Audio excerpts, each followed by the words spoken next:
जी, एक दफ़ा कंफर्म कर दें कि स्क्रीन और वॉइस दोनों क्लियर हैं आप सबको।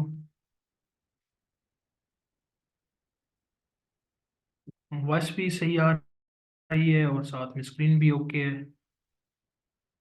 कंफर्म कर दें काइंडली। वॉइस कट रही है। हाँ जी, वॉइस का इशू आ रहा है आपको।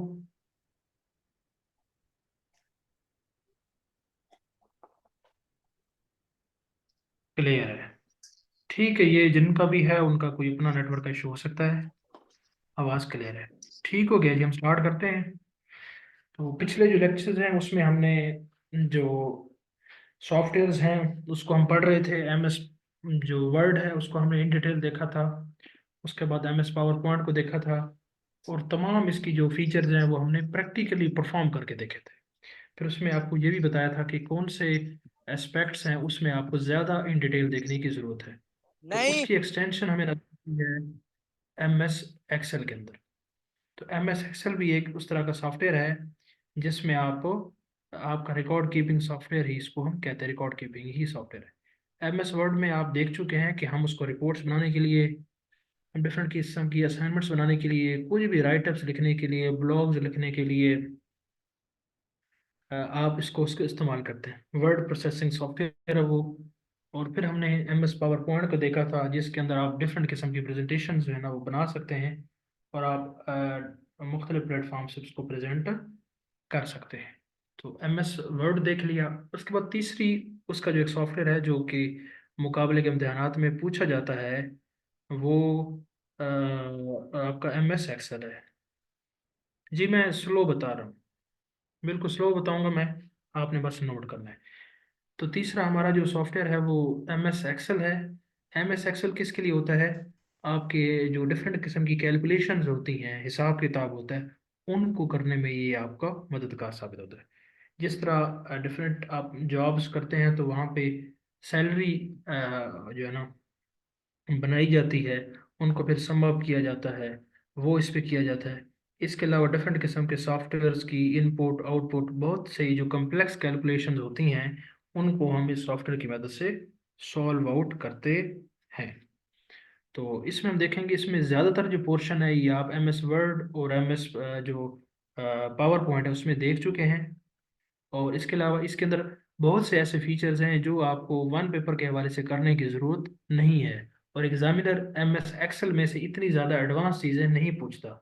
एम एस वर्ड में से और एम एस पावर पॉइंट में से उसका फोकस ज़्यादा होता है। एम एस एक्सेल में वो उसका जो है ना ब्रीफ या एक बेसिक जो कंसेप्ट हैं अगर आपके वो क्लियर हैं तो वो उसी से ही ज़्यादातर वो सवाल पूछते हैं। बहुत कम शाज़ और नादिर ही ऐसा होता है कि वो इन डेप्थ जाके बहुत ज़्यादा अंदर से जाके कुछ पूछे। तो खैर, हम कोशिश करते हैं कि इसको maximum examination point of view से उसको कवर करने की कोशिश करें। तो तारुफ आपको आ गया कि एम एस एक्सेल में हम मुख्तलिफ किस्म की कैलकुलेशंस को इस्तेमाल करते हुए करते हैं। तो ये आपके सामने मैंने एम एस एक्सेल खोल दिया है। और इसका सबसे ऊपर ये टाइटल बार है। ये सेम आपका एम एस वर्ड में भी था, आपका सेम ये एम एस पावर पॉइंट में भी है। इस डॉक्यूमेंट का नाम न्यू रखा हुआ है। और इसकी अगर आप इसको डेस्कटॉप पे जाके इसको आप इसकी फाइल के ऊपर राइट क्लिक करेंगे और प्रॉपर्टीज में जाएंगे, इसके नाम को देखेंगे, तो इसका नाम आपको new dot x L x नजर आएगा। एक्स एल एस क्या होता है? ये इसकी एक्सटेंशन है जो ये बताती है कि ये एक्सेल की फाइल है। ठीक है। इसी तरह की आपको वर्ड की एक्सटेंशन भी आपको पता है। पावर पॉइंट की पीपीटी है, वर्ड की डॉक एक्स है, और इसकी जनाब इसकी एक्स एल एक्स है। ठीक है। अब एक्स एल एक्स, ठीक है, ये इसकी है। और एक्स जो मॉडर्न या जो 2007 के बाद के जितने भी सॉफ्टवेयर हैं उसकी जो उसकी एक्सटेंशन है वो एक्स एल एक्स। एक्स एक और भी है, किसी में शामिल कर लेते हैं, नहीं तो एक्स एल एक्स तो है ही है। X L S. ठीक है। मैं यहाँ पे लिख लेता हूँ अगर आपको ये शायद एक्स एल एस एक्स ये इसकी एक्सटेंशन है। तो इसकी एक्सटेंशन होगी। यहाँ पे ये टाइटल बार है, टाइटल बार के बाद यहाँ पे ये क्विक एक्सेस टूल बार है, यहाँ पे ये सेव बटन है, सेव बटन वही है कंट्रोल प्लस एस। उसके साथ ये अनडू है, अनडू की वही की है कि आप कंट्रोल प्लस जी है, उसके बाद ये रीडू है, ये कंट्रोल प्लस वाई है। थोड़ा सा तेज बता रहा हूँ, उसकी वजह ये कि आप पहले से कर चुके हैं इन बातों को। फिर उसके बाद ये आपके सामने एक पेज ओपन हो गया है। अब जिस तरह वर्ड के अंदर एक पेज को हम पेज कहते थे, एम एस पावर पॉइंट के अंदर एक पेज को हम स्लाइड कहते थे, उसी तरह एम एस एक्सेल में एक पेज को हम शीट कहते हैं। उसको हम शीट कहते हैं, शीट। ठीक है, तो ये आपको ये पता होना चाहिए कि एक पेज को शीट कहते हैं।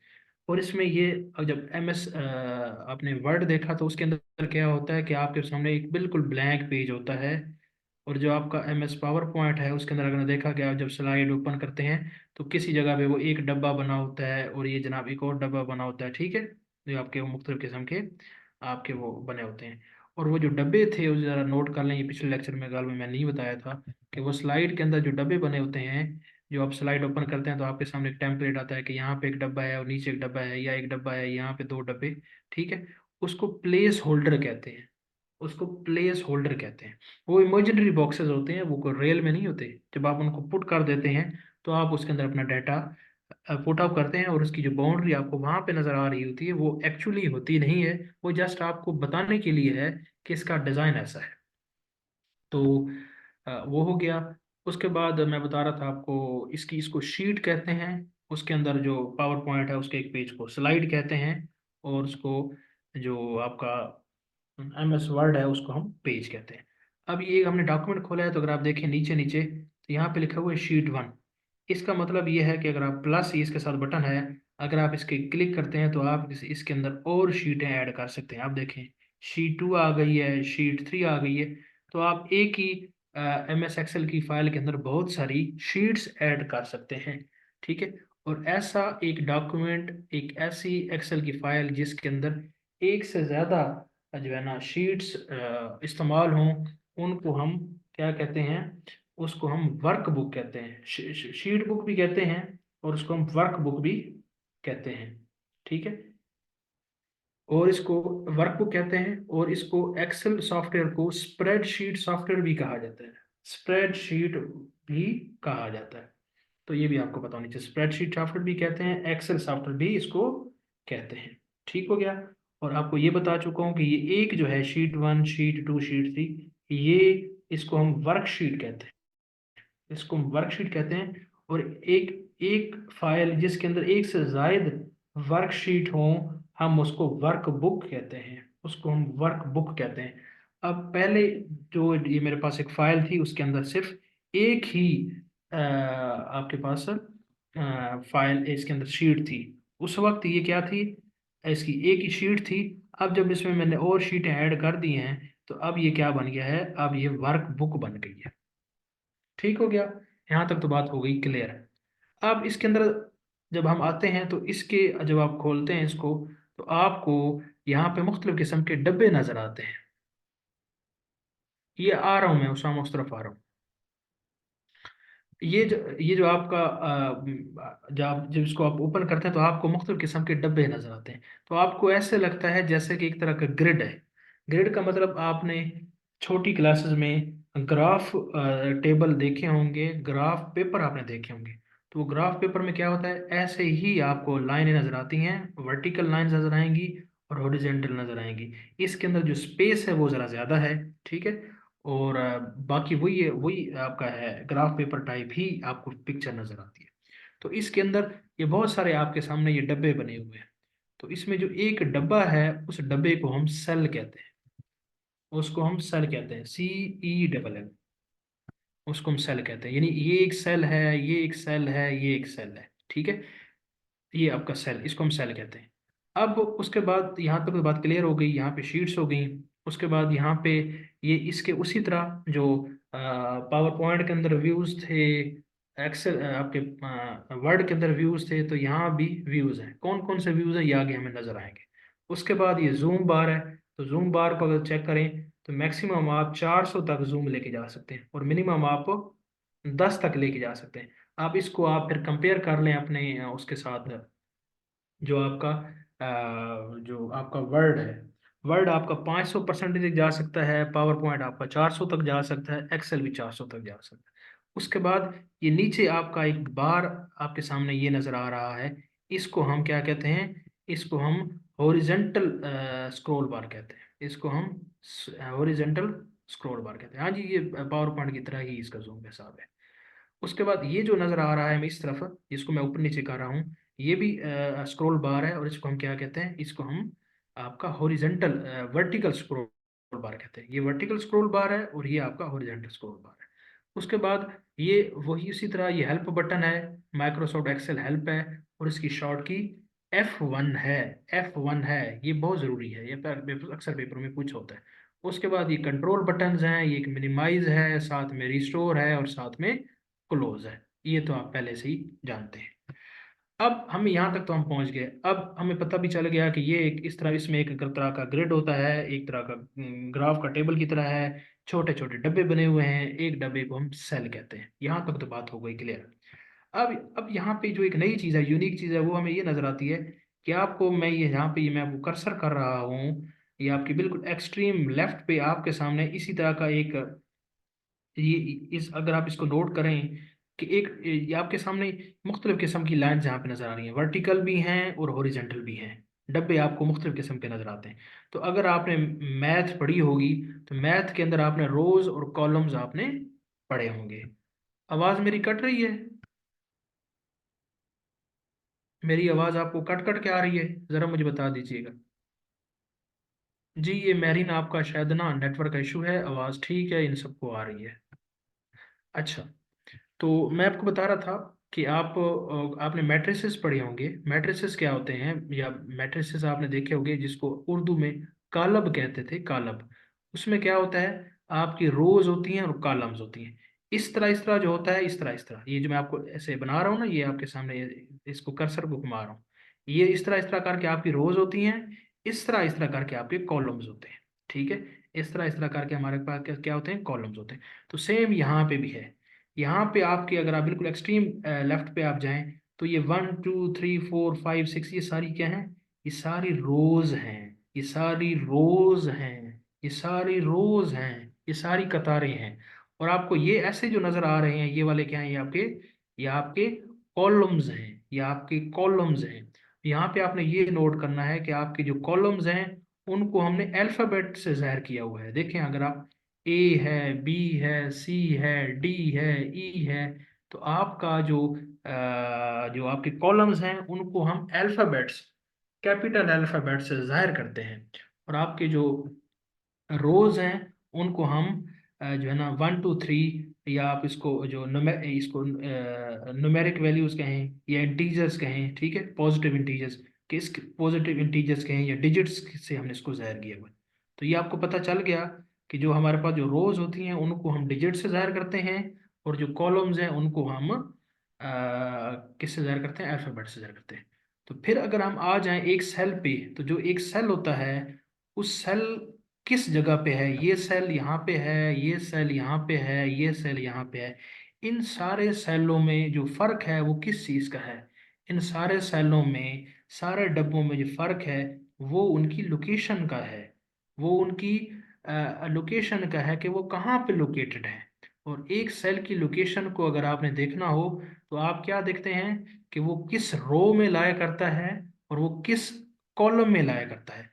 तो अगर आप गौर करें, तो आपको नजर आएगा कि एक जो सेल होता है, ये एक कॉलम और एक रो की इंटरसेक्शन से मिलकर बनता है। अगर आप मिसाल के तौर पर, मैं ये एक रो लेती, ये एक सेल लेता हूँ, ये सेल क्या है, ये 11 जो आपकी रो है, और बी जो कॉलम है, इसके इंटरसेक्शन, इसके जहाँ पे आपस में कटिंग पॉइंट है, वहां से ये बनता है। तो पूछा जा सकता है आपसे, सेल कैसे बनता है? सेल एक रो और एक कॉलम के कट करने से बनता है, और इसी वजह से इसकी जो लोकेशन है, वो भी रोज और कॉलम के हिसाब से ही असाइन की जाती है।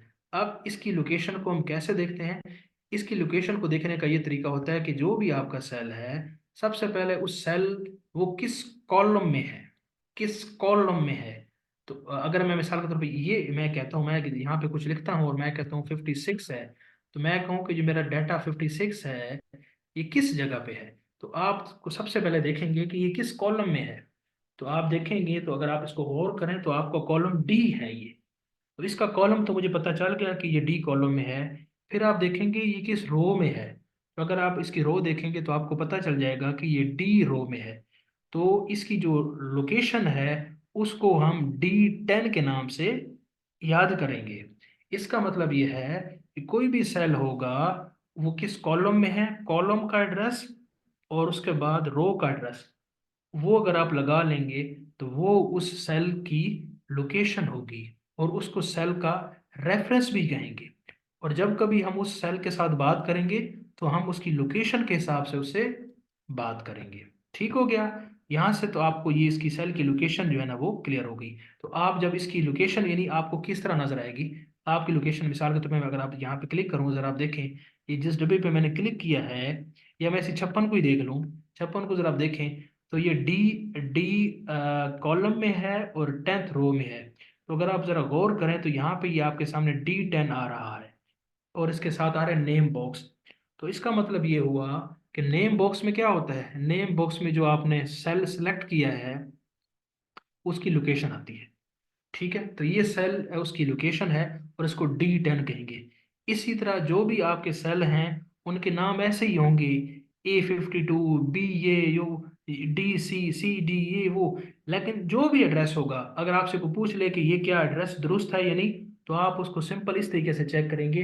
आप कहेंगे कि उस सेल के एड्रेस में पहले एक अल्फ़ाबेट होना चाहिए, एक कॉलम का एड्रेस होना चाहिए और उसके बाद रो का एड्रेस होना चाहिए। अगर आपसे कोई यह कहे कि एक एक्सेल का सेल है, एक डब्बा है जिसका एड्रेस 17A है, तो आप उसको कहेंगे ये पॉसिबल ही नहीं है। क्यों?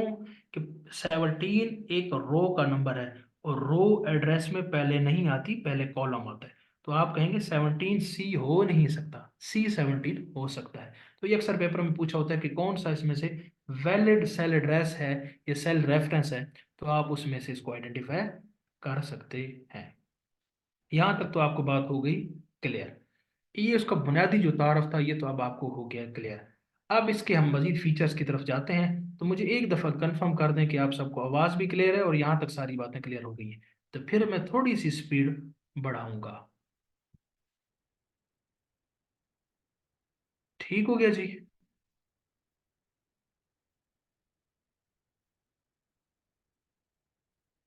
सब बता दिया करें मुझे, सब बता दिया करें। मैं सिर्फ एक दो से तो नहीं पूछता ना कि आपको क्लियर है, मैं सबसे पूछता हूँ। तो सब मुझे बताया करें।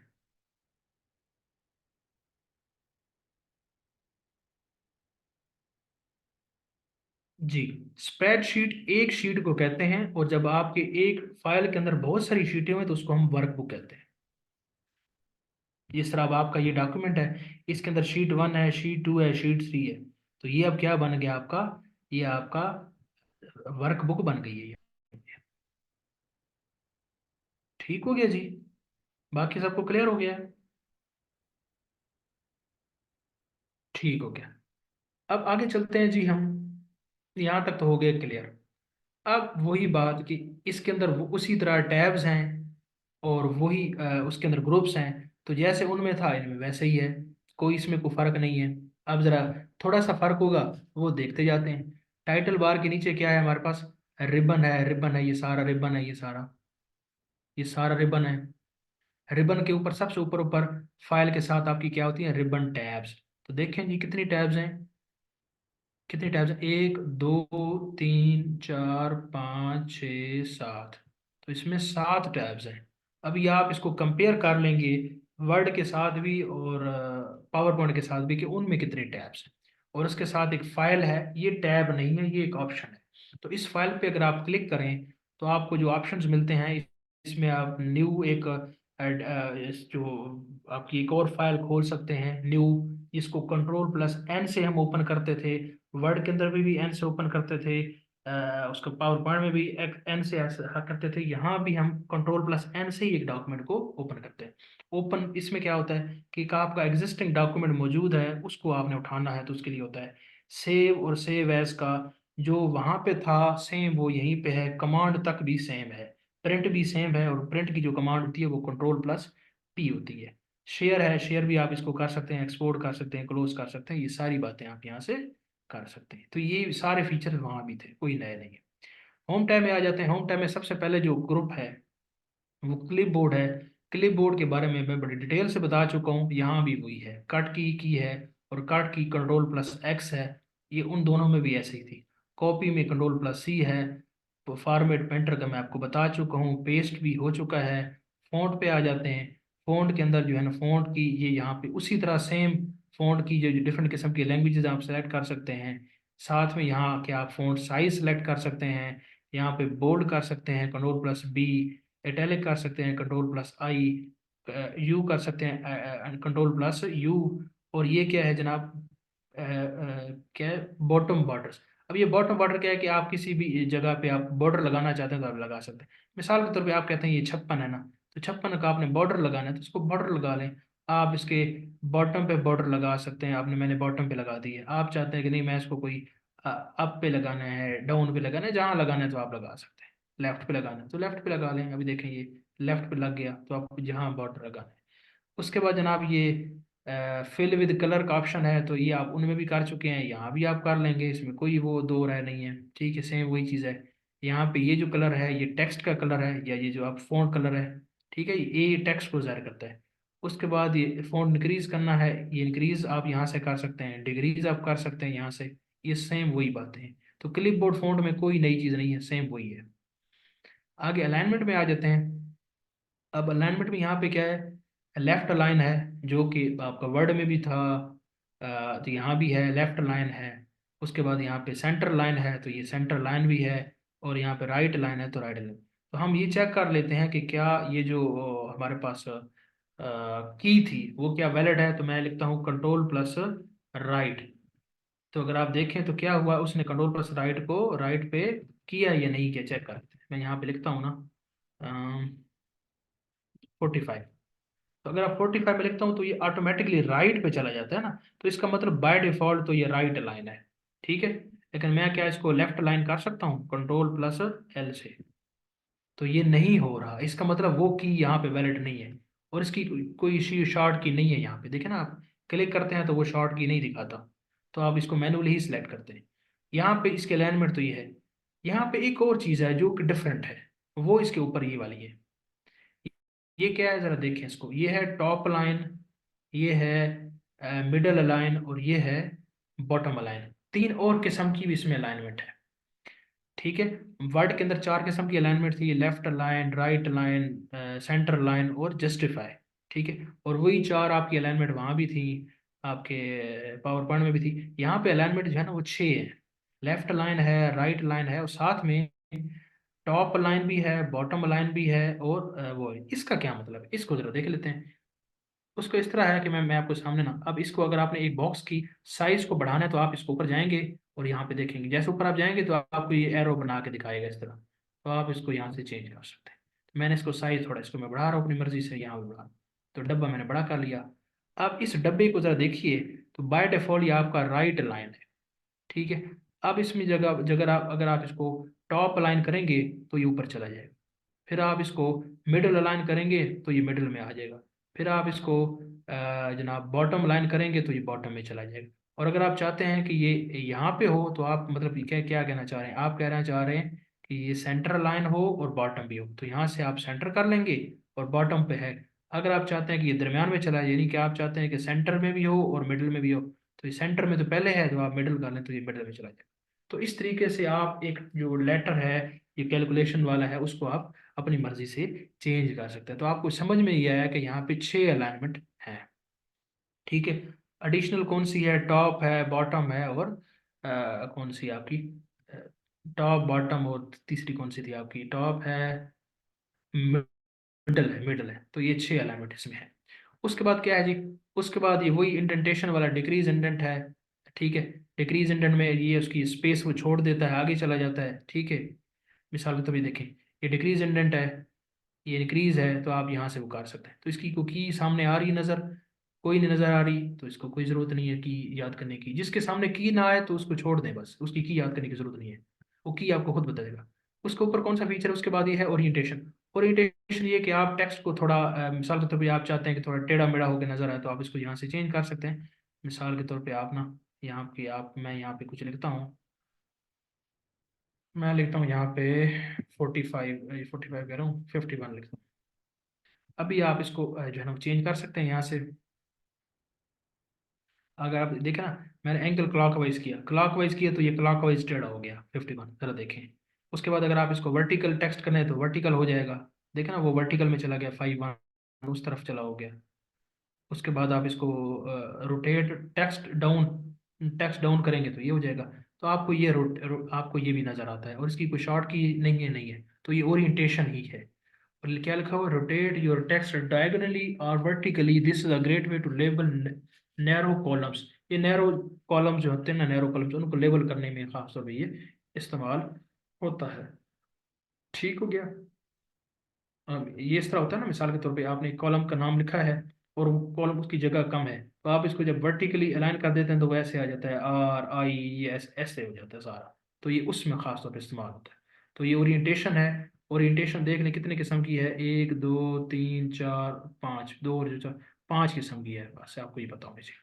अलाइनमेंट में ये है। उसके बाद क्या है, रैप टेक्स्ट, ये आप पहले भी पढ़ चुके हैं। रैप टेक्स्ट में क्या होता है कि आप का जो टेक्स्ट है वो रैप हो जाता है। मिसाल के तौर पे आपने यहाँ पे लिखा ना, मैं मिसाल कोई चीज़ लिखता हूँ।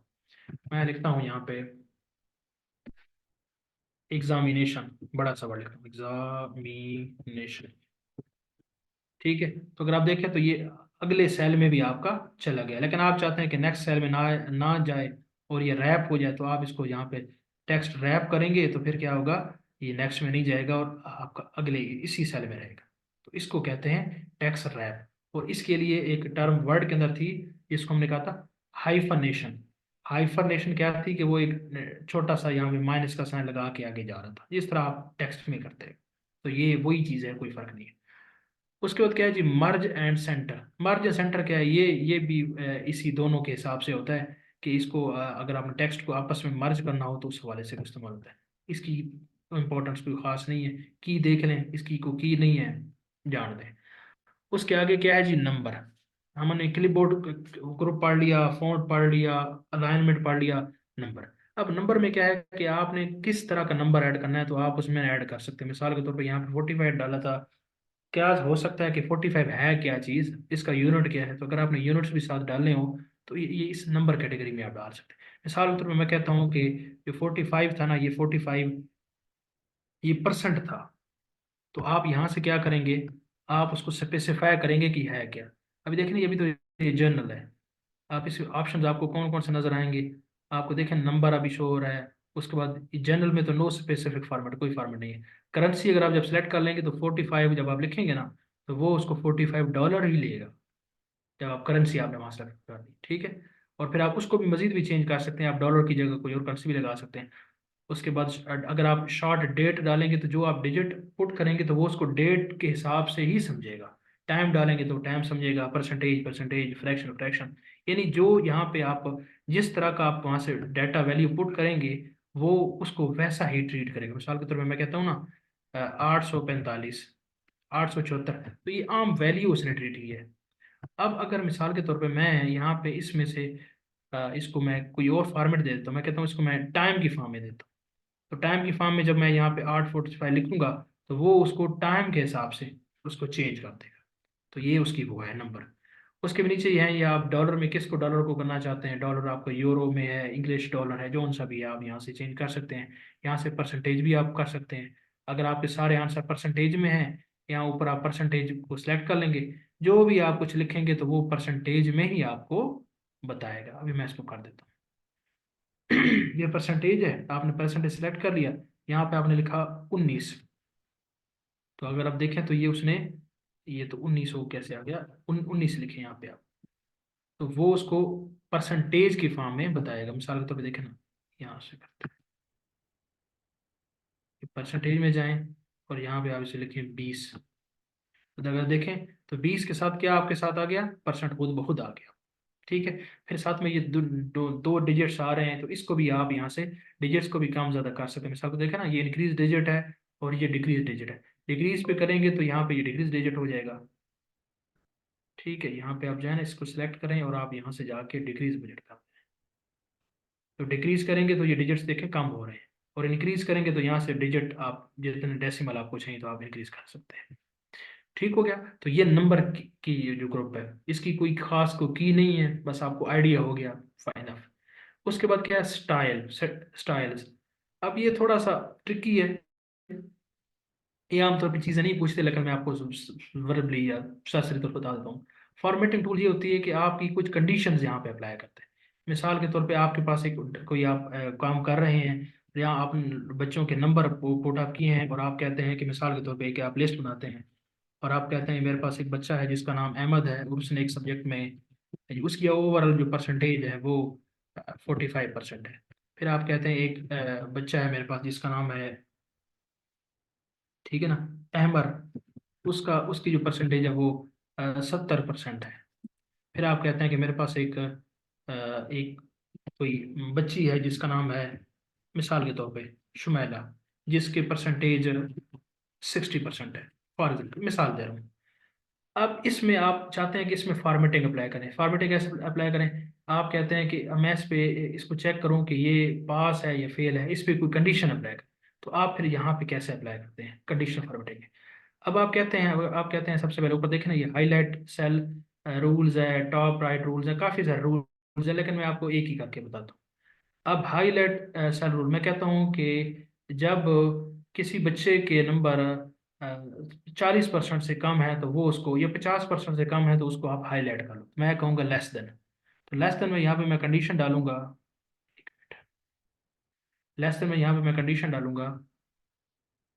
मैं देखे ना, एक मिनट, मैं इस सारों में से ना, इसको सारों को पहले तो करूंगा सिलेक्ट, इस सारों पे मैंने ये काम करना है। अब सारों पे मैंने कहा क्या कंडीशन लगानी है जी, मैं कहता हूँ लेस देन। अगर इनमें से किसी के बच्चे के, मिसाल के तौर पे एक परसेंटेज मैं डिफाइन कर देता हूँ कि 50%, जिस बच्चे के 50% से कम नंबर है ना, तो वहां पे उसको क्या करो, light red fill with dark red text, dark red text हो जाएगा और लाइट फील्ड होगा, ओके कर दूंगा मैं। तो उसने जब इस पे अप्लाई किया तो आपको एक जो है ना डब्बा वो रेड कर दिया कि इसके 50% से कम नंबर है। तो यहाँ पे जो भी आप टेक्स्ट अप्लाई करते हैं, तो आपको जितना भी बड़ा डाटा है बच्चों का, जिस तरह आपने अक्सर एक्सेल शीट्स में या रिजल्ट्स कार्ड्स में देखा होता है बच्चों का, आप शीट्स जब बनाते हैं तो आप कहते हैं कि जो बच्चा 33% से कम है तो उनको आप अंडरलाइन कर लें या रेड कर लें, जो भी है। तो आप सारे डाटा को सिलेक्ट करेंगे और आप इस पर जो भी फॉर्मेटिंग अप्लाई करेंगे, कंडीशनल फॉर्मेटिंग, खुद वो रेड कर देगा। आपने तो ये स्कूल्स में लाजमी सी बात है, ग्रैंड चार्ट्स पे रिजल्ट्स कार्ड बनाए होंगे, तो यहाँ पे वो यही रिजल्ट कार्ड बनते हैं एक्सेल पे, और बड़े स्मार्ट तरीके से। आपने आमतौर पे स्कूल्स में बनाते हैं, ग्रैंड शीट बनाते हैं, और जो बच्चा फेल है तो उसके नीचे रेड लाइन लगा दी, उसको सर्कल कर दिया, तो यहाँ पे आप बड़े एफिशिएंट वे से वो कर सकते हैं। तो ये कंडीशनल फॉर्मेटिंग में ये कुछ होता है। ये बहुत अच्छा सॉफ्टवेयर है, और आप यकीन करें एम एस वर्ड, ऐसे बहुत से लोग हैं दुनिया में जिनको एम एस वर्ड आता है और वो बहुत अच्छी जॉब्स कर रहे हैं, उसी एक वर्ड पे काम करके जॉब कर रहे हैं, पावर पॉइंट पे जो काम कर रहे हैं वो जॉब कर रहे हैं और बहुत ज़्यादा अर्न कर रहे हैं। इसी तरह एक्सेल पे तो बहुत लोग काम कर रहे हैं। आप जितने भी अपने ये सरकारी अकाउंटेंट्स को उठा कर देखें ना, इनका कोई भी ऐसा काम नहीं होगा जो एक्सेल से बाहर, इनका सारे का सारा काम एक्सेल पे होता है। तो इनको एक्सेल थोड़ा बहुत आता है और उसी पे ये काम कर रहे होते हैं, और बड़े बड़े कैलकुलेशंस, बड़ा कुछ होता है। और बड़ी बड़ी जो इंटरनेशनल कंपनीज हैं, मल्टीनेशनल कंपनीज हैं, उनकी जो अकाउंटेंट्स होते हैं उनकी लाखों में सैलरीज हैं, इवन के करोड़ों में भी कुछ नहीं है, इतने ज़्यादा कोई हाईली पेड है। और काम क्या होता है, टोटल एक्सेल पे ही काम होता है। इसी पे ही डिफरेंट किस्म के उन्होंने वेरिएबल्स पुट करने होते हैं और डाटा को मैनेज करना होता है, बस।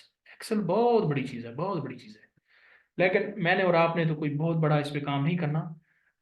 अभी हमने वन पेपर पास करना है, जब हमें कोई कोई इस तरह की जॉब या काम करने का मौका मिलेगा तो हम कर लेंगे, सारे फंक्शन इसके अंदर है। तो कंडीशनल फॉर्मेटिंग इसमें आप इस्तेमाल कर सकते हैं। उसके अलावा फॉर्मेट टेबल, इसमें आप मुख्तलिफ किस्म की जो है ना टेबल वो आप इसमें आप बना लेते हैं, और उसमें फिर आप डिफरेंट किस्म के कॉलम्स बनाते हैं, डाटा पुट करते हैं। ये भी उसी से रिलेवेंट है आपका रिजल्ट्स कंपाइलेशन के बाद से। उसके बाद ये सारे सेल स्टाइल ये भी उसी से है। उसके बाद ये सेल्स हैं, उसके बाद इंसर्ट आप सेल करते हैं नए, उसमें कोई और सेल ऐड करते हैं, इसमें फॉर्मेटिंग करते हैं। तो ये सारी प्रैक्टिकल नेचर की चीज़ें हैं, ये आपके पेपर वन पेपर के हवाले से नहीं पूछी जाती, आपको जस्ट तारफी हवाले से पता हो बस। उसके बाद एडिटिंग में आ जाते हैं। एडिटिंग में क्या है जी, एडिटिंग में है ऑटो सम। अब ये कुछ फंक्शंस होते हैं, ये वहाँ पे इस्तेमाल होते हैं। अब यहाँ पे कुछ बातें नोट करें कि अब जितना भी इसमें हिसाब किताब आप करते हैं ना, दो चीज़ होती हैं, एक होते हैं फार्मूलाज और एक होते हैं फंक्शंस। फंक्शंस ये होते हैं कि जो आपके जो इसके अंदर डिफाइंड होते हैं। मिसाल के तौर पे आप यहाँ पे इसके कुछ फंक्शन, कोई ऐसे इसके अंदर फीचर्स होंगे जो कि प्री डिफाइंड है, ठीक है, तो उसको हम कहते हैं ये उसके फंक्शंस हैं। तो कुछ फार्मूलाज हैं जो कि हम उसमें ऐड करते हैं, ठीक है। मैं आपके सामने एक छोटा सा टास्क करता हूँ, आपने इसको देखना है और फिर आपको ये सारी बात क्लियर हो जाएगी। मिसाल के तौर पे मेरे पास एक क्लास है, जिस तरह यही इसी इसी क्लास को ही मैं डाटा को कॉपी मैं इसी क्लास का डाटा को कॉपी करता हूँ यहाँ पे, यहाँ पुट करता हूँ, और अभी आप खुद देख रहे हैं इसको। अब ये उसकी फॉर्मेटिंग भी साथ लेके आ रहा है, मैं तो नहीं चाह रहा, चलें फॉर्मेटिंग पड़ी। यहाँ पे मैं एक और बच्चे का डाटा ऐड करता हूँ जिसका नाम है डाटा, और उसके जनाब 70 नंबर है, ये एक सब्जेक्ट के नंबर है। मिसाल के तौर पर मैं कहता हूँ कि ये बच्चों के इंग्लिश के नंबर है। अब मैं इसको बहुत ज़्यादा डिटेल में क्योंकि आपको नहीं एक्सप्लेन करा रहा, क्योंकि हमारा वो मकसद भी नहीं है, और अगर हम इस पे बैठ गए तो फिर हमारा टॉपिक कवर नहीं होगा। उर्दू है, और साथ में कह देता हूँ मैथ। ये तीन सब्जेक्ट्स के डिफरेंट किस्म के नंबर हैं। अहमद ने 45 उसमें लिए हैं इंग्लिश में, इसमें उसने 48 ले लिए हैं, और मैथ में उसने जो है ना वो 65 ले लिए हैं। अहमद ने 12 लिए हैं यहाँ पे 16 लिए हैं, इसने यहाँ पे 80 लिए हैं, इसके अंदर इसने जो है ना वो 14 नंबर लिए हैं, यहाँ पे इसने 16 नंबर लिए हैं, और यहाँ पे इसने इतने नंबर लिए जितने भी लिए हैं। अब मैं यहाँ पे इनके टोटल नंबर जो है ना, इनके हर स्टूडेंट के अपने टोटल में नंबर यहाँ पे ऐड करना चाहता हूँ। ये अहमद ने सारे ये नंबर लिए हैं कि मैथ में इतने सारा।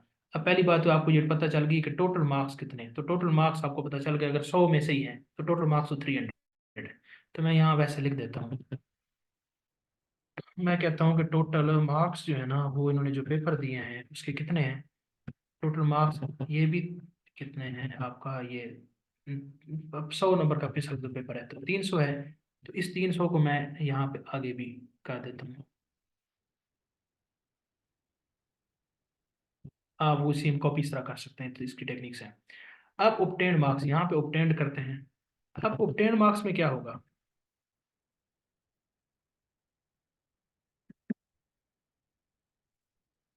अब ऑब्टेन्ड मार्क्स में क्या है, मैं इसको थोड़ा सा इसकी ये बढ़ा देता हूँ। ऑब्टेन्ड मार्क्स में क्या है, अब आपको अच्छी तरह आप जानते हैं कि ऑब्टेन्ड मार्क्स ये तीनों का सम है, ये और ये। तो ये आप वैसे मैनुअली करते हैं, लेकिन यहाँ पे आप इसका अपना जो फंक्शन है वो इस्तेमाल करते हुए कर सकते हैं। तो आप फंक्शन को इस्तेमाल करने से पहले, कभी भी कोई फंक्शन एक्सेस करना हो तो आप उससे पहले सबसे पहले इक्वल टू का साइन लेकर आएंगे। याद रखिएगा, जब कभी आप किसी भी सेल में इक्वल टू का साइन रखेंगे, उसके बाद जो एक्सेल है वो उसको वैल्यू नहीं समझेगा, वो समझेगा ये कोई फार्मूला आ गया है। तो हर फार्मूला एक्सेल के अंदर इक्वल टू साइन के साथ ही शुरू होता है, ये बात आपने याद रखनी है। अब इक्वल टू कर लिया, अब मैंने करना क्या है, मैंने असल में एडिशन करनी है ना। तो एक मेरे पास फंक्शन मौजूद है इसके अंदर, जिसको मैं कहता हूँ सम फंक्शन मौजूद है। अब इसके आगे ऐसे पैरेंथेसिस आती हैं, और जहाँ पे आपने यहाँ पे लिखना होता है कि कि इसके अंदर ना आप लिखते हैं कि कौन सा, कहाँ से कहाँ तक मैंने सम करना है। तो मैं यहाँ पे लिखता हूँ, ये आपका जो सेल है यहाँ से, इस सेल का क्या आपका नंबर है, वो वहाँ पे आगे G11 है, तो G11 आप देख लें। तो G11 से लेके और कहाँ तक मैंने करना है इसका सम, आगे लिखें G11 से लेके और आगे यहाँ तक है ना, ये आपका मैथ वाला कितना है, ये आपका I11 है, I11। तो यहाँ पे उसने यहाँ तक का मुझे सम कर दो। तो अगर आप जरा देखें तो उसने मुझे, मैं जब ये फार्मूला पुट किया ना, उसने मुझे उसका आंसर बता दिया। अब इसी को मैं नीचे भी अप्लाई करता हूँ,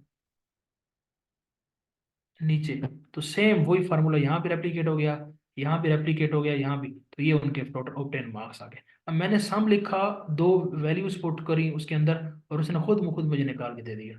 यही तो इसका आपका फीचर है, ठीक है। यही तो इसके अंदर, ये अब इसके अंदर बिल्ट इन ये फंक्शन था, इसको हम फंक्शन कहते हैं, जो कि बिल्ट इन हो, ठीक है। फार्मूला क्या होता है, जो कि हमने खुद बनाया हो। मिसाल के तौर पर देखिए, मैं यहाँ पे कहता हूँ परसेंटेज। अब अच्छी तरह आप जानते हैं कि परसेंटेज निकालने का क्या तरीका होता है।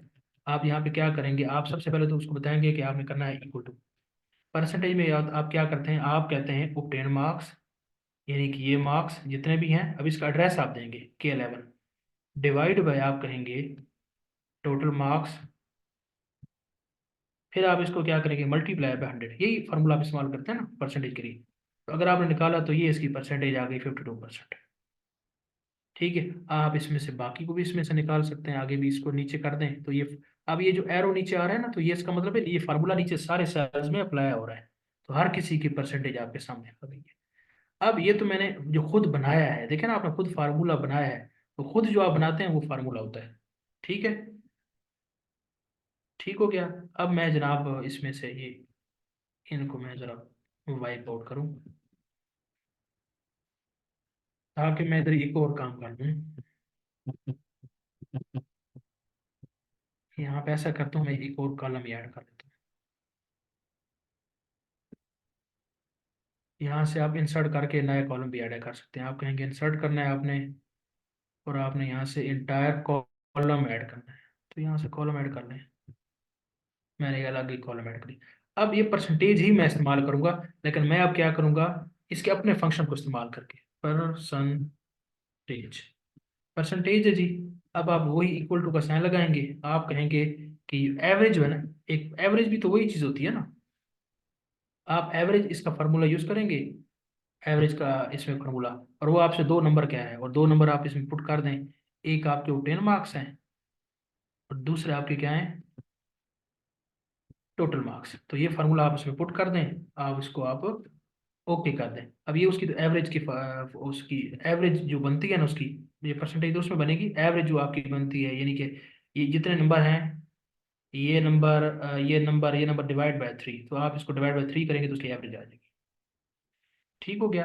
मिसाल के तौर पे अगर आप देखें ना कि ये 45 है, 45 80, उसके बाद ये 48 है, उसके बाद ये 45 है।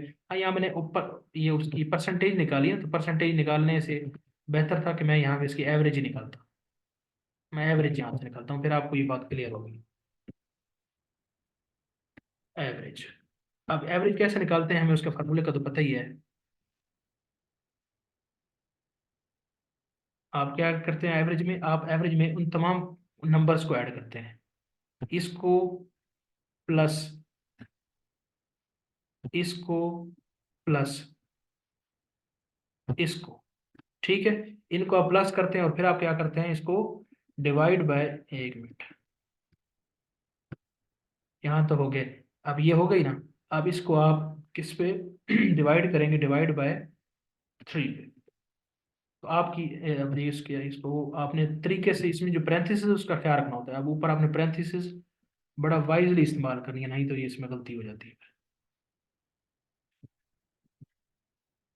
अभी आप देखिए, ये मैंने निकाली है, तो आपके सामने ये जनाब इसकी एवरेज आ गई।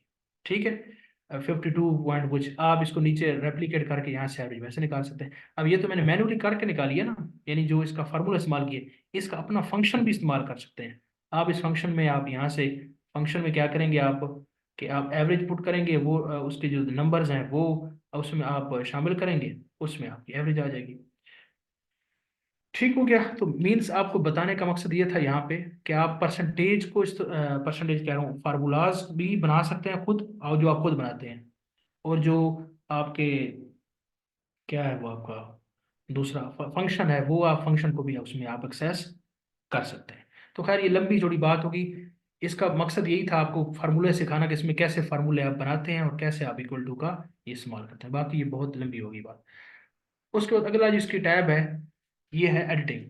एडिटिंग में क्या है कि वही बात है, ऑटो सम ये इसके अंदर बिल्ट इन फंक्शन है। देखें ना, ये sum, average, count number, maximum, minimum, इसमें भी आपको मैं कर देता हूँ एक। अब मिसाल के तौर पे ये एक बच्चों के नंबर है मैथ में, मैं कहता हूँ इस मैथ में से ना जो है ना मैक्सिमम नंबर कौन से हैं। ठीक है, तो आप इसमें से उनको करेगा वो सिलेक्ट, सिलेक्ट के बाद आप करेंगे आपका maximum function, maximum function call करेंगे, और आप देखें जरा नीचे मैक्सिमम फंक्शन उसने कॉल किया, और इन सारों में से जो मैक्सिमम नंबर थे वो 65 थे, और वो 65 आ गए। अब मैं चाहता हूँ कि इन नंबरों में से जो मिनिमम है वो मुझे बताएं, तो वो उसका जो बिल्ट इन फंक्शन है, अब यहाँ पे इसको क्लिक करें और आप इसको मिनिमम लिखेंगे तो देखें मिनिमम आपका जो 12 है वो नीचे आ गया। ठीक है, तो ये वही फंक्शन ही हैं। फिर ये उसका कलर अगर आपने चेंज करना है तो उसमें कलर करते हैं, क्लियर में उस फॉर्मेटिंग को क्लियर करना होता है, वो होता है। उसके बाद क्या है, सॉर्ट फिल्टर, ये मैं नेक्स्ट आपकी टैब आती है ना उसमें आपको ये सॉर्ट और फिल्टर का बताता हूँ। वैसे सॉर्ट को भी आप सीख लें। सॉर्टिंग क्या होती है? सॉर्टिंग होती है तरतीब देना।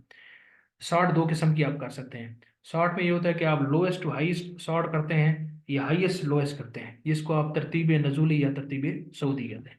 अब मिसाल के तौर पे ये आपके सामने डाटा है, ये सारा डाटा आपके सामने है और आपने इसको तरतीब देनी है।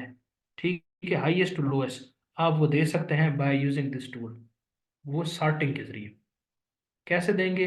आप यहाँ पे देखें ना, सॉर्ट स्मॉलेस्ट टू लार्जेस्ट। अब जब स्मॉलेस्ट टू लार्जेस्ट कहूंगा, अभी आप डाटा देख लें अपना, 48, 12, 80, 16, 12, कोई तरतीब में नहीं है। जब आप इस पे क्लिक करेंगे तो फिर क्या होगा, आपका डाटा क्या हो जाएगा, आपका डाटा उसमें तरतीब में आ जाता है, सॉर्टिंग में। अभी आप देखें आपकी सॉर्टिंग कैसे हुई है, 12, 12, 16, 48 और 80, आपकी ये सॉर्टिंग में आ गई, तरतीब में आ गई।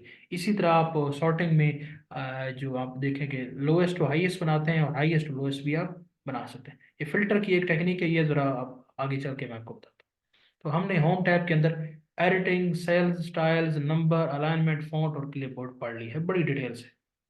तो मुझे ज़रा बता दें कि आपको ये क्लियर हो गया है? ये सबसे अहम टैब ही यही है, बाकी उनके अंदर छोटी मोटी चीज़ें हैं।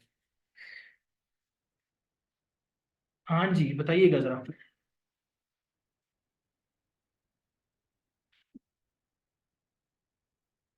बाकी मैं वही कह रहा हूँ, ये आप बात इसको बारहा आपने खुद प्रैक्टिस करनी है। प्रैक्टिस करेंगे तो खुद आपको ये चीज़ें समझ में आएंगी और बड़ी काम की चीज़ है ये। इसके साथ प्ले करें, इसके साथ पंगे लें, सीखते जाएंगे आप। आगे चलते हैं जी हम। दूसरी tab insert tab. Insert tab को तो आप पहले ही जानते हैं कि इंसर्ट में आप बाय से कुछ इसके अंदर शामिल कर लेते हैं। इंसर्ट में क्या है जी, पिवट टेबल है। पिवट टेबल की ये लंबी कहानी है, इसमें वो कैसे वैल्यूज को पुट अप करते हैं, आपको यहाँ पे इस लेवल पे जरूरत नहीं है इसकी करने की। उसके बाद यहाँ पे टेबल है, ये टेबल तो आप पहले भी जानते हैं। अब इसकी शॉर्ट की देख लें, शॉर्ट की में कंट्रोल प्लस टी है, तो आप इसमें टेबल इंसर्ट करते हैं और उस पर काम करते हैं। पिक्चर्स में आपको पता है पिक्चर्स कैसे आप ऐड कर सकते हैं, पिक्चर ऑनलाइन में वही ऑनलाइन है। शेप्स में वही शेप्स हैं जो पहले आप इस्तेमाल कर चुके हैं, तो यहाँ भी वही शेप्स, अगर आप जहाँ भी जो शेप ऐड करेंगे तो शेप आ जाएगी। ठीक हो गया, ये सारी आप पिछले सॉफ्टवेयर में कर चुके हैं तो मैं आपको नहीं बता रहा। स्मार्ट आर्ट भी आप देख चुके हैं, स्क्रीनशॉट भी आप देख चुके हैं, एप्स फॉर ऑनलाइन भी आप देख चुके हैं। उसके अलावा चार्ट्स कैसे ऐड करते हैं ये भी आप देख चुके हैं। इसमें आप कोई भी चार्ट आप इसमें ऐड कर सकते हैं, मिसाल तो भी आप ये चार्ट ऐड करते हैं चार्ट, अब ये चार्ट इसमें ऐड हो गया। इसके हिसाब से आप करस्पॉन्डिंग जो डाटा है वो आप एडिट कर लेते हैं और इसमें आप कलर करना हो जो भी इसमें मैनिपुलेशन है आप इसको अपने हिसाब से कर लेते हैं। बस इसमें कोई अहम ये प्रैक्टिकल चीज़ है, को पीपीएससी को इनको इतनी को आपसे उन्होंने करवाना नहीं है, आपने पेपर में जस्ट जो उनसे रेलिवेंट सवाल है वो देखने हैं। ये मुख्तलिफ किस्म के चार्ट्स हैं, ये पाई चार्ट है, स्कैटर्ड चार्ट है, आप इसको इसके अंदर इस्तेमाल कर सकते हैं। पिवट चार्ट, ये पिवट चार्ट पिवट टेबल से रिलेटेड है। उसके बाद क्या है, उसके आगे ये आ जाते हैं आपके स्पार्क लाइन, डिफरेंट किस्म के। ये भी है क्या है कि लाइन है, कॉलम है, विन लॉस के ग्राफ्स हैं, स्लाइसर्स हैं, टाइम लाइन्स हैं। तो ये सारी प्रैक्टिकल नेचर की चीज़ें हैं। ठीक है, तो ये वन पेपर के हवाले से इतनी ज़्यादा रेलिवेंट नहीं है, लेकिन आपको बस पता हो कि इंसर्ट टाइम में ये सारा कुछ किया जाता है। वैसे अगर आप इनको एक एक को खोलते हैं तो इसका पूरा एक प्रोसीजर है कि कैसे इसको एक एक टूल को इस्तेमाल करना है, लेकिन वो टूल उस हवाले से आपसे नहीं पूछा जाता। उसके बाद क्या है जी, फिल्टर आ जाते हैं। फिल्टर मैं आपको बताता हूँ, ये इंपॉर्टेंट समझने वाला है। उसके बाद लिंक्स है, लिंक्स हाइपर लिंक आप अच्छी तरह जानते हैं, इसकी की कंट्रोल प्लस के है। टेक्स्ट बॉक्स है, इसको भी आप जानते हैं, पढ़ चुके हैं। हेडर फुटर को भी आप जानते हैं, पिछले उसमें पढ़ चुके हैं, कोई नई चीज़ नहीं है। टेक्स्ट आर्ट है, टेक्स्ट आर्ट में आप टेक्स्ट वर्ड आर्ट में आप वो डाल सकते हैं। यहाँ पे क्या है, सिग्नेचर लाइन, ये भी आप देख चुके हैं पिछले उसमें। उसके बाद ऑब्जेक्ट भी आप इसमें देख चुके हैं। इक्वेशन जो है ना, इक्वेशन कैसे इसमें पुटअप करनी है ये भी आपको पता है, इक्वेशन भी आप इसमें पुटअप कर सकते हैं। सिंबल भी आप इसमें पुटअप कर सकते हैं। तो इंसर्ट के अंदर symbols, text, links, filters, spark lines, reports, charts, ये सारे आप ऐड कर सकते हैं। इसमें जो आपको पता होना चाहिए वो ये है कि आप इसके अंदर पिक्चर ऐड कर सकते हैं, ये शेप्स, स्मार्ट आर ये ऐड कर सकते हैं। पिवट टेबल ये एडवांस लेवल की चीज़ें हैं, इनको भी छोड़ें। बाकी ये चार्ट्स वगैरह जो है आप ये इसके अंदर ऐड कर सकते हैं डिफरेंट किस्म के। हाइपर लिंक की वही कमांड है, हेडर फुटर, ये इक्वेशन सिंबल, आपको ये बताओ कि ये चीज़ें एक्सेल के अंदर भी हैं। उसके बाद पेज लेआउट है, पेज लेआउट उसी तरह उसमें भी था।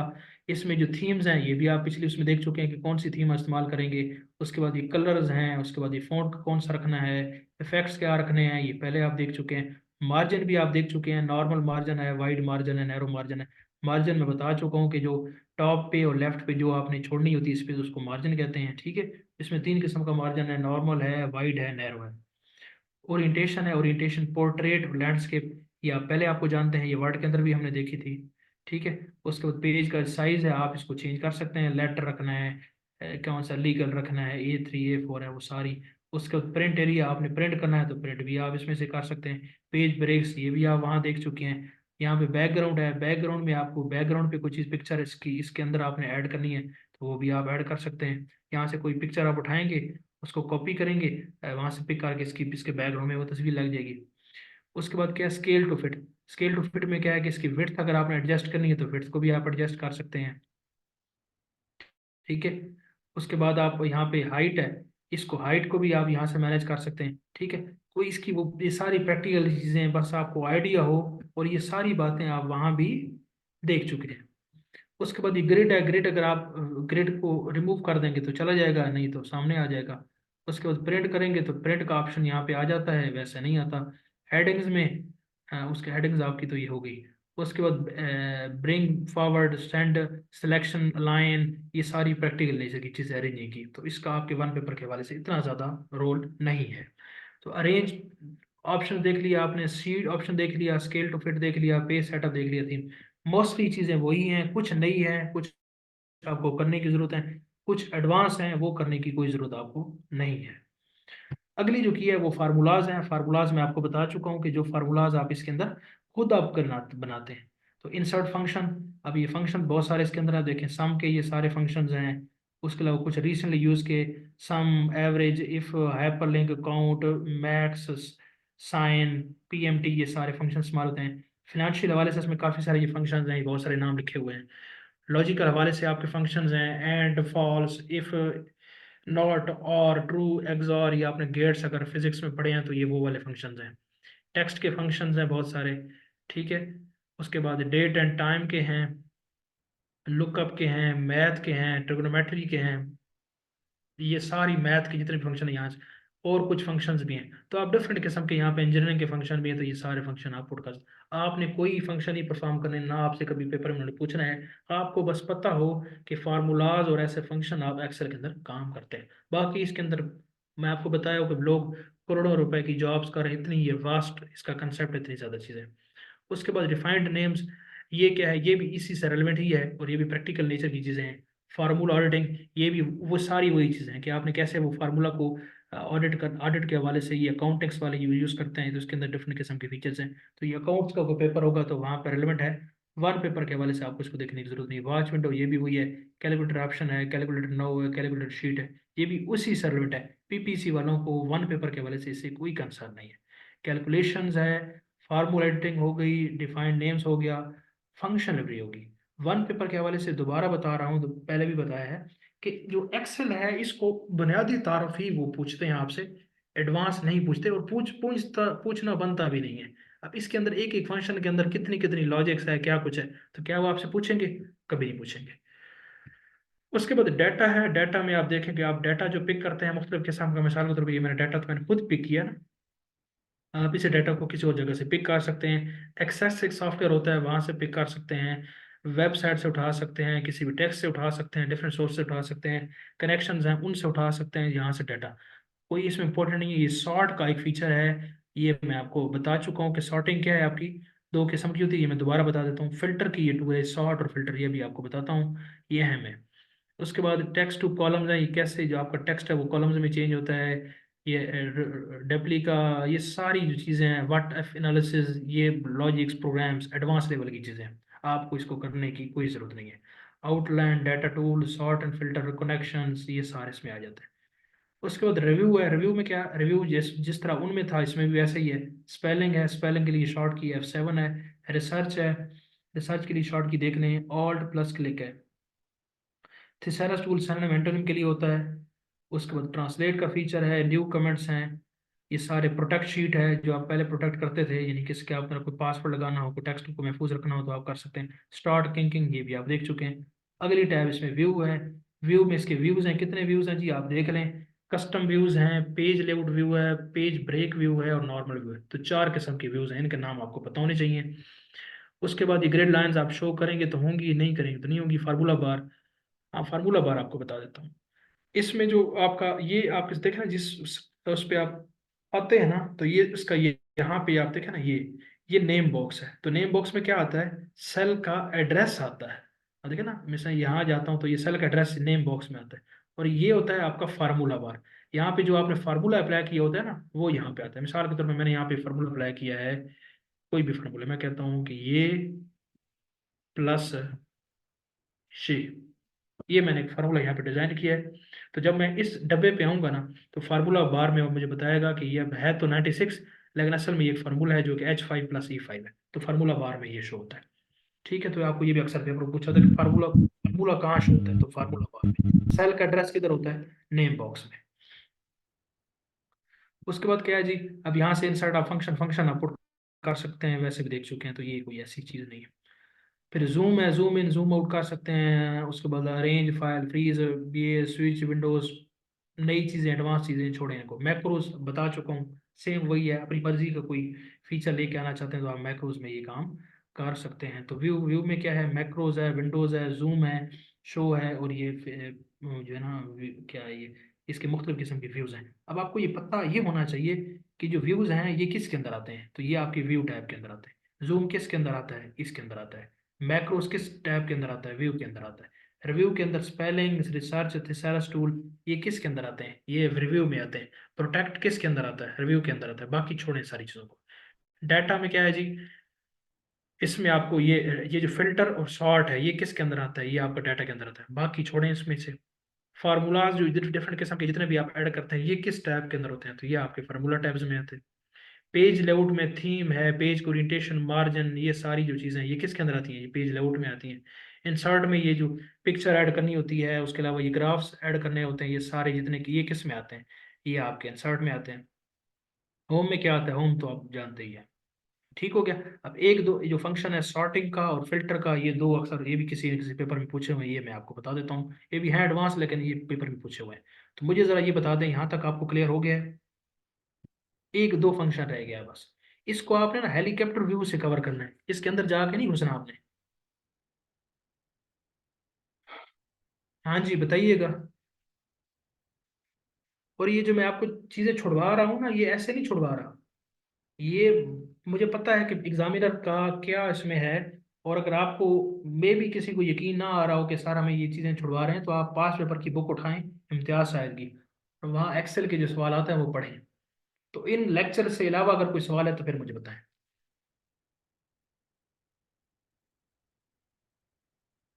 एक्सेल बेसिक बेसिक आपसे पूछेगा, लेकिन बाकी जो है ना वो थोड़ा एडवांस पूछते हैं। सिलेक्शन पेन ये होता है कि आप इसमें ना डाटे को सिलेक्शन, इसको सिलेक्ट करते हैं, और उसका पूरी एक जो एरिया है वो आप इसको करते हैं। मिसाल के तौर पर ये आपका सिलेक्शन पेन है, इसके ऊपर आप डिफरेंट किस्म के फंक्शंस और वो फार्मूलाज अप्लाई करते हैं।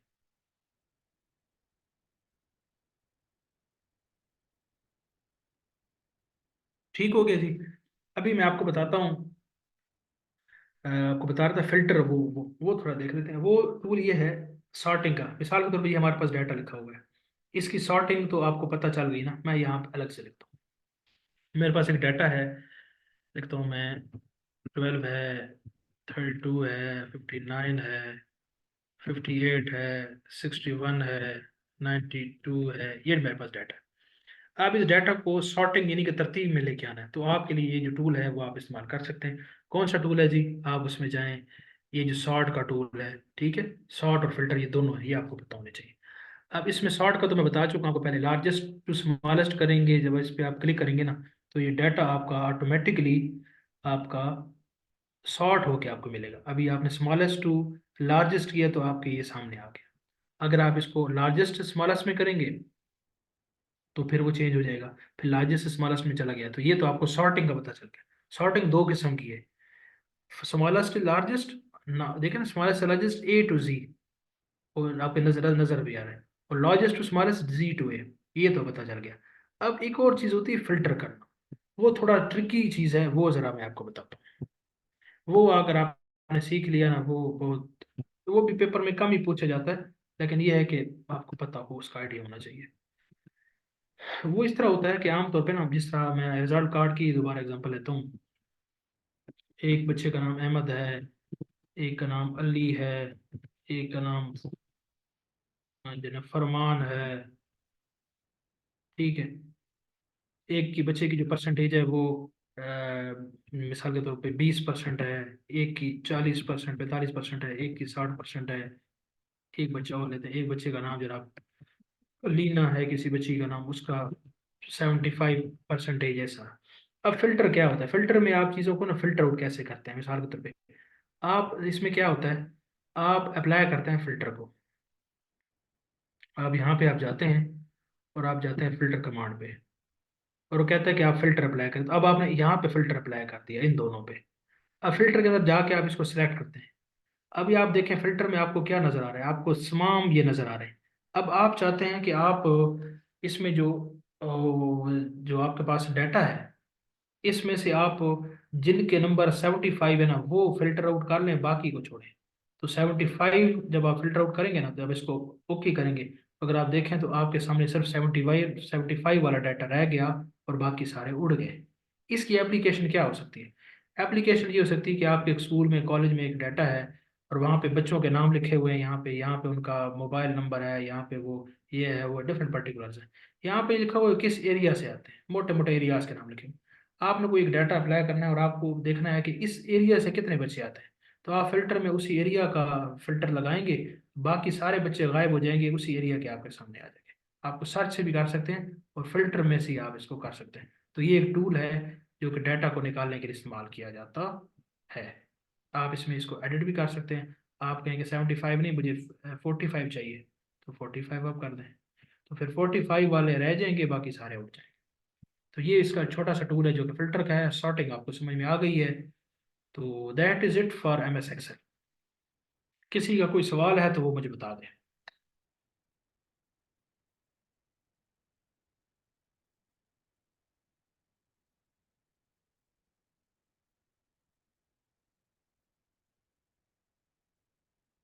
हाँ जी, कोई चीज़ समझ में नहीं आई, कोई चीज़ पूछनी है तो पूछ लें।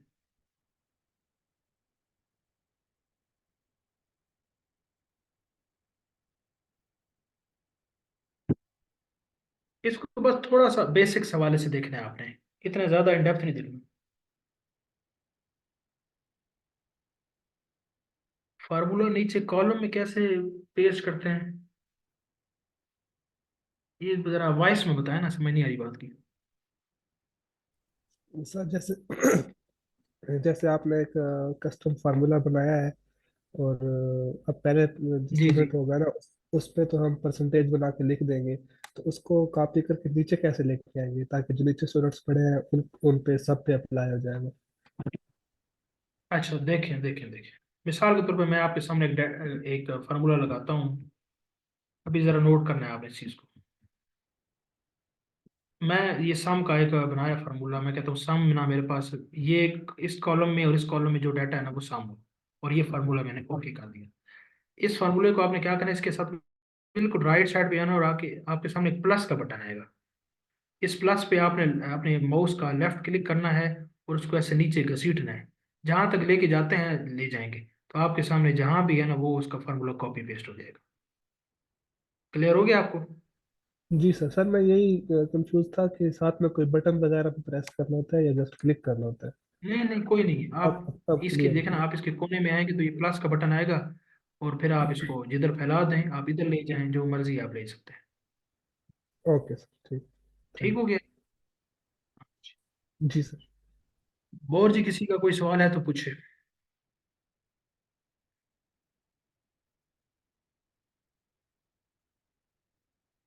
हाँ जी, सबको क्लियर हो गया है? घबरा तो नहीं गए कि एक्सेल जो है ना, ये तो बहुत मुश्किल है या आसान है या ये है या वो है?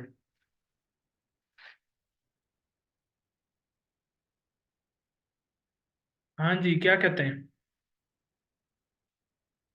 या नींद नींद में चले गए हैं?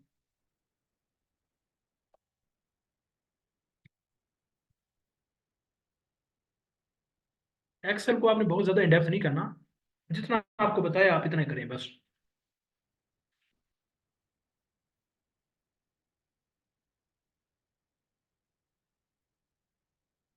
प्रैक्टिस करें। बिल्कुल प्रैक्टिस करेंगे तो ये चीज़ें खुद ब खुद। और प्रैक्टिस आपने इन्हीं चीज़ों के बारे में करनी है जो मैंने आपको बताई है। बाकी अगर आप ये जो चीज़ें आपको स्किप करवाई हैं, पिवट टेबल और ये वो फिनेंशियल स्टैटिस्टिक्स, ये ना कि इसमें ना पढ़िएगा, ख्याल रखिएगा। नहीं तो फिर आप एक्सेल में पीएचडी करने के लिए चले जाएंगे, वो आपने नहीं करनी। ये बात मेरी नोट कीजिएगा। एक आधा सवाल एडवांस में आ जाए तो उसको गोली मारें, उसके लिए बाकी चीज़ें तो ना खराब करें।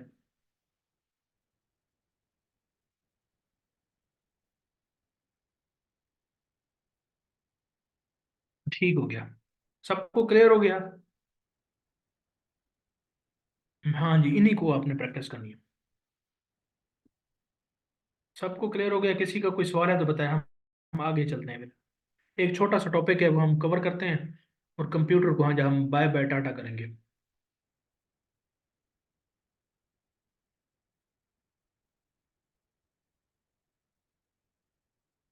बताएं जी, किसी का कोई सवाल है तो पूछे।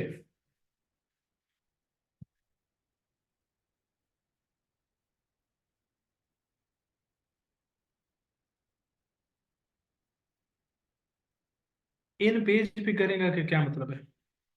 क्या इस तरह कुछ समझ नहीं आई बात की।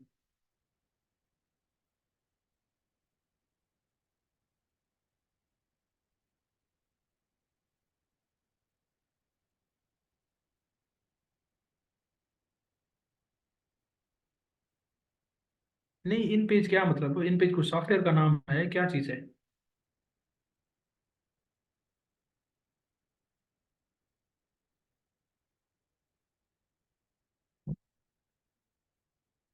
वॉइस में बता दें या वैसे डिटेल से बताएं, मुझे नहीं समझ आ रही।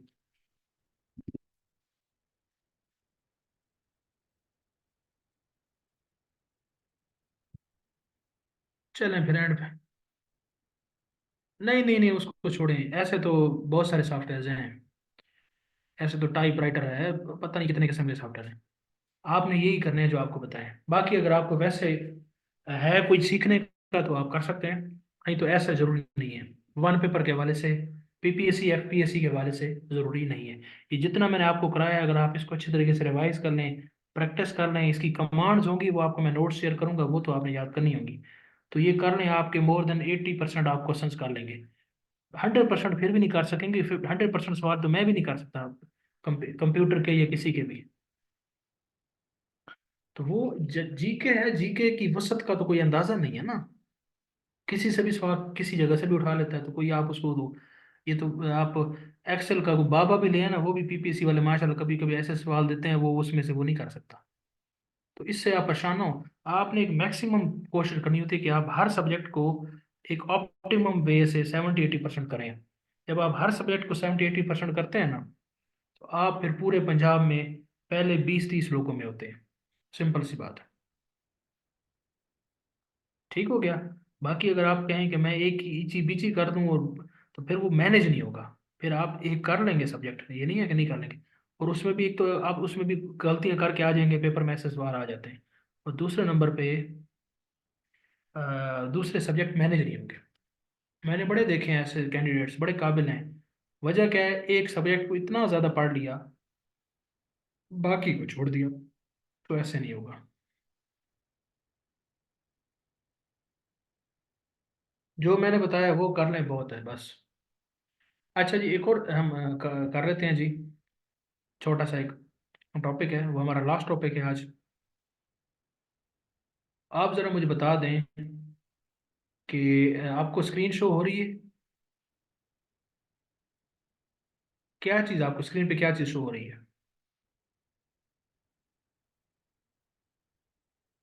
एक्सेल शो हो रहा है? एक्सेल तो नहीं होना चाहिए। अच्छा, यानी अभी तक एक्सेल ही शो हो रहा है। ठीक है, मैं एक्सेल बंद करता हूँ, एक मिनट।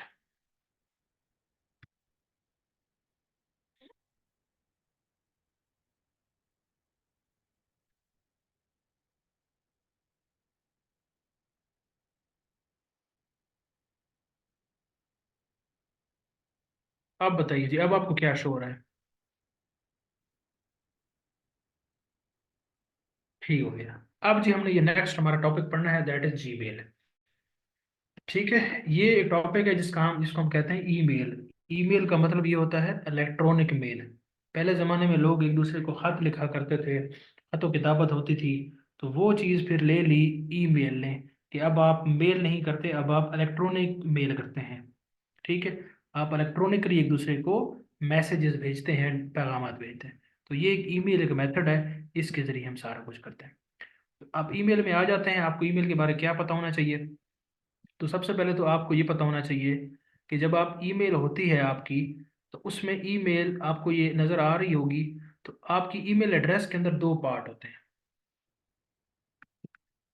आपके ईमेल एड्रेस में दो पार्ट होते हैं, एक एट द रेट से पहले होता है और एक एट द रेट के बाद होता है। एट द रेट से पहले का जो पार्ट होता है, इसको हम कहते हैं यूज़र नेम।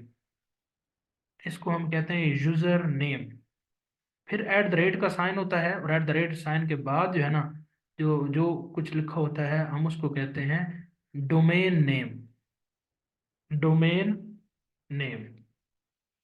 तो ईमेल, जो ईमेल एड्रेस होता है, ईमेल एड्रेस होता है, इसमें दो पार्ट हैं, एक यूज़र नेम जो ऐड से पहले आता है लेफ्ट साइड पे, और एक ऐड थ्रेड से राइट साइड पे आता है जिसको हम डोमेन नेम कहते हैं। जो एट द रेट के लेफ्ट साइड पे होता है जिसको हम यूज़र नाम कहते हैं, ये हमेशा यूनिक होता है। ये हर किसी का मुख्तलिफ होता है। ये हमेशा यूनिक होता है। ये हमेशा हर किसी का अलग होता है। ये हर किसी का डिफरेंट होता है। इसी वजह से आपने देखा होगा अक्सर नामों के साथ 786 456 ये सारे इस्तेमाल किए जाते हैं। उसकी वजह ये होती है कि वो यूनिकनेस ढूंढने के चक्कर में वो उनको फिर डिजिट्स लगाने पड़ते हैं। ठीक हो गया। तो ये तो होता है आपका यूजर नेम, और ऐड के बाद का होता है आपका डोमेन नेम। अब डोमेन नेम को भी जो है ना, समटाइम्स इस तरह लिखा होता है कि जो डॉट कॉम है ना, कॉम, इसको डोमेन कहते हैं, और जो ये जीमेल है, इसको हम मेल सर्वर कहते हैं। कुछ जगहों पे ये भी लिखा होता है। कुछ जगहों पे ईमेल के तीन पार्ट हैं, लेकिन ज़्यादातर जो जगह है ना, वहाँ पे दो पार्ट ही लिखे जाते हैं, यूज़र नेम और डोमेन नेम। लेकिन कुछ जगहों पे तीन नाम लिखे होते हैं। वो क्या कहते हैं? वो कहते हैं ये यूज़र नेम है, साथ में ये जीमेल है, इसको कहते हैं ये मेल सर्वर है, और साथ में ये जो कॉम है ना, ये डोमेन है। कैसे? ये जो जीमेल है ना, ये मेल सर्वर है, यानी मेल सर्वर का मतलब ये है कि ये जो ईमेल की सर्विस दे रहा है, ये वो सर्वर है। ये जीमेल भी हो सकता है, ये आउटलुक भी हो सकता है, ये हॉटमेल भी हो सकता है। ठीक है। ये और डिफरेंट किस्म के हो सकते हैं, ये याहू भी हो सकता है। तो at the rate of Yahoo भी हो सकता है, at the rate of Hotmail हो सकता है, at the rate of outlook हो सकता है। डिफरेंट किस्म के इनके नाम है। तो मैं आपको ये शेयर कर दूंगा इनके नाम। ठीक है। तो ये इसके साथ में डॉट कॉम है, ये मेल मेल सर्वर है, और साथ में ये कॉम, ये क्या है? डोमेन है। तो इसको कलेक्टिवली दोनों को मिला के डोमेन नेम कहते हैं। डोमेन नेम, और यहाँ पे ये यूजर नेम है। आपको बस ये पता चल गया कि एक ईमेल के अंदर बुनियादी तौर पर अगर आप कहें, तो तीन को छोड़ें, आप कहें कि तीन ही पार्ट होते हैं। एक पार्ट उसका एट द रेट से लेफ्ट साइड पे होता है, जिसको हम यूजर नेम कहते हैं। दूसरा पार्ट उसका ये एट द रेट खुद है, और तीसरा इसका पार्ट है ये डोमेन नेम है। डोमेन नेम के अंदर मजीद दो पार्ट हैं, एक है आपका मेल सर्वर, और एक है डोमेन। तो ये डोमेन नेम इसको हम कहते हैं। ठीक हो गया। और डोमेन नेम चेंज हो सकते हैं, gmail.com हो सकता है, hotmail.com हो सकता है। ठीक है। यहाँ पे कॉम की जगह पीके हो सकता है, org हो सकता है, ये हो सकता है। ठीक हो गया। तो यहाँ तक तो हो गई आपको बात क्लियर। ये तो हो गया ये आपका ईमेल एड्रेस। ईमेल एड्रेस ऐसे ही है जिस तरह आप पहले खत लिखा करते थे, तो आप एड्रेस लिखा करते थे कि ये खत आपने किसको लिखना है। तो ईमेल का जो ये जो आपका एड्रेस है, ये वैसा ही है, ये आपकी ईमेल का एड्रेस है। जो कोई ये लिखेगा और इस पर कोई ईमेल अरसाल अरसाल करेगा, तो वो आपको ही मिलेगी। इस तरह अभी भी आप अपने होम का एड्रेस लिखते हैं कि आपके होम का एड्रेस ये है, गली नंबर ये, मकान नंबर ये, या यूँ ये सारा। तो आपका वो क्या होता है? आपका घर का एड्रेस है, होम एड्रेस या पोस्टल एड्रेस है। तो ये आपका ईमेल एड्रेस है। तो जिस तरह पोस्टल एड्रेस आपका यूनिक होता है, इसी तरह ये भी यूनिक होता है। ठीक हो गया। अब ये तो हो गई यहाँ से बात। अब ये आप ईमेल आप अकाउंट बनाते हैं। ठीक है। इस ईमेल अकाउंट को जब आप बना लेते हैं, फिर इस ईमेल अकाउंट में जब आप इसको ओपन करते हैं, तो आपके पास इस तरह का कोई इंटरफेस सामने आता है जो मैंने आपके सामने नजर आ रहा है। अब इसमें जो मोटी मोटी चीज़ें हैं वो आपको बता देता हूँ। जिस तरह आप मैसेज करते हैं तो आपके मैसेजेस के अंदर क्या होता है कि आप कुछ मैसेजेस ऐसे होते हैं जो आप भेजते हैं, उनको आप सेंट मैसेजेस कहते हैं। तो इसी तरह जो आप ईमेल्स भेजते हैं तो वो आपकी वो सेंट ईमेल्स होती हैं, सेंट ईमेल्स होती हैं। इसी तरह कुछ मैसेजेस हैं जो आपको आते हैं, जो आपको रिसीव होते हैं, उसको आप इनबॉक्स कहते हैं। ठीक है, तो ये आपकी इनबॉक्स है, ये आपकी इनबॉक्स है जो कि आपको मैसेज आए हैं। उसके बाद कुछ मैसेजेस व्हाट्सएप के अंदर ऐसे होते हैं जिनको आप स्टार कर देते हैं। स्टार का मतलब आप उसको अलग से फेवरेट कैटेगरी में डाल देते हैं। तो इसमें भी ऐसे ही है, जो स्टार कैटेगरी, आप किसी भी ईमेल को आप कहते हैं कि ये इंपॉर्टेंट है, ये नीचे ना चली जाए, ये मुझसे वेस्ट ना हो जाए, तो आप उसको स्टार में भी डाल सकते हैं। उसके बाद स्नूज क्या होती है, जिस तरह आप मोबाइल में आपका अलार्म लगाते हैं और आप उसको स्नूज कर लेते हैं, कुछ टाइम के लिए आप उसको रोक लेते हैं। ठीक है, तो आपकी इसी तरह आपकी ईमेल्स भी स्नूज होती हैं। उसके बाद कुछ ईमेल्स ऐसी होती हैं जो कि आप, या मैसेज ऐसे होते हैं जिनको आप टाइप तो कर लेते हैं लेकिन आप भेजते नहीं हैं, आप उनको सेव कर लेते हैं और उसको आपने ड्राफ्ट फोल्डर में डाला होता है। तो इसी तरह ड्राफ्ट्स आपकी ईमेल्स भी होती हैं। इसके बाद कुछ आपके मैसेजेस ऐसे होते हैं जिनको आपने जो है ना वो कॉन्टेक्ट्स को ब्लॉक किया होता है। ठीक है, उन कॉन्टेक्ट्स की ब्लॉक जो आप करते हैं तो उन ब्लॉक्स के जो मैसेजेस कॉल हैं वो आपको नहीं मिलते हैं, लेकिन एक आपके मोबाइल के अंदर ज़रूर बटन या फीचर होता है जिसके अंदर एक जगह बनी होती है, वहाँ पे आप ब्लॉक मैसेजेस पढ़ सकते हैं। तो वो सेम चीज़ जो है ना वो स्पैम है, स्पैम फोल्डर। स्पैम में जिनको आपने ब्लॉक किया होता है तो सब स्पैम की सारी ईमेल्स यहाँ पे आती हैं। ठीक है, तो इसको जंक ईमेल्स बॉक्स भी कहते हैं, जंक ईमेल बॉक्स भी कहते हैं, और उसको स्पैम भी कहते हैं। उसके बाद क्या है, उसके बाद इतनी इंपॉर्टेंट इसमें कोई चीज़ नहीं है। यहाँ तक तो हो गई बात क्लियर। अब फिर जब आप, ये तो हो गई आपकी सारा, अब आप ईमेल जब किसी को करते हैं तो उसके अंदर क्या कुछ होता है। तो सबसे पहले तो आप कंपोज में जाते हैं, कंपोज में आप क्लिक करते हैं तो आपके सामने एक डायलॉग बॉक्स खुल जाता है। सबसे वो पहले आपसे पूछता है कि आपने किसको ईमेल करनी है, टू। तो आप उस पर्सन का ईमेल एड्रेस क्या करते हैं, आप यहाँ पे लिखते हैं। मिसाल के तौर पर मैंने ये ईमेल एड्रेस लिख दिया। उस टू के साथ आपको दो ऑप्शन और भी मिलते हैं, एक सीसी और एक है बीसीसी। सीसी किसे कहते हैं, सीसी कहते हैं कार्बन कॉपी, और बीसीसी किसे कहते हैं, ब्लाइंड कार्बन कॉपी। जब जिसको आप टू में भेजते हैं, जिसको आप ईमेल टू में करते हैं, तो वो आपको मैसेज का रिप्लाई कर सकता है और करता है। सीसी में क्या होता है, सीसी में ऐसे होता है कि आप उसको किसी ऐसे शख्स को ईमेल करते हैं और साथ में आप किसी और को सीसी कर देते हैं। सीसी जैसे कार्बन कॉपी हम भेजते हैं, तो उसका मकसद ये होता है कि उसको भी वो मेल जो आपने भेजी है वो भी उसको मिल जाती है, लेकिन वो आपको रिप्लाई नहीं कर सकता, वो आपको रिप्लाई नहीं कर सकता। लेकिन जो सीसी होता है वो ये देख सकता है कि आपने ईमेल जब उसने आपने उसको सीसी किया है तो साथ आपने किसको भेजी है। इसकी एग्जांपल ऐसा हो सकती है कि आप अपने क्लास के टीचर को एक ईमेल करें और साथ में सीसी कर दें प्रिंसिपल को। अब वो मेल आपके क्लास टीचर को भी जाएगी, प्रिंसिपल को भी जाएगी। अब होगा क्या, होगा ये, उसका फायदा ये होगा कि प्रिंसिपल जो सीसी में है वो आपको रिप्लाई तो नहीं कर सकता, लेकिन वो मेल सी उसको पता ये है कि आपने मेल या टीचर को भी की हुई है, तो उसके नोटिस में वो बात आ जाएगी। तो फिर वो जो आपका टीचर है वो लाजमी आपको रिस्पॉन्ड करेगा। तो सीसी का मतलब ये होता है। बीसीसी में क्या होता है, बीसीसी के अंदर ये होता है, आप इसके अंदर वो एड्रेस लिखते हैं कि जिसको आप एक फाइल ब्लाइंड कार्बन कॉपी आप इसको ईमेल भेज देते हैं, लेकिन बीसीसी ये आपने टू, जो टू है ना, टू टू वाले को नहीं पता होता कि आपने किसी को ये कॉपी भेजी है या नहीं भेजी। इसी तरह सीसी वाले को भी नहीं पता होता कि आपने किसी और को ये ईमेल भेजी या नहीं भेजी। और बीसीसी को भी नहीं पता होता कि आपने किस किस को, ये टू किसको किया और सीसी किसको किया है। तो ये ब्लाइंड कार्बन कॉपी है। ठीक हो गया जी। तो इन तीनों में ये बुनियादी तौर पे फर्क है। और आपसे ये पेपर में पूछते हैं कि सीसी क्या है, कार्बन कॉपी, और बीसीसी क्या है, ब्लाइंड कार्बन कॉपी। तो टू, ये तीन तरीके से आप ईमेल कर सकते हैं। टू में जिसको आप भेजते हैं वो आपको रिप्लाई कर सकता है और डायरेक्ट उसको ईमेल जाती है। सीसी में क्या होता है कि वो आपकी ईमेल रिसीव कर लेता है, रिप्लाई नहीं कर सकता। ठीक है, और उसको सीसी वाले को पता होता है कि टू आपने किसको की है ईमेल, वो उसको पता होता है।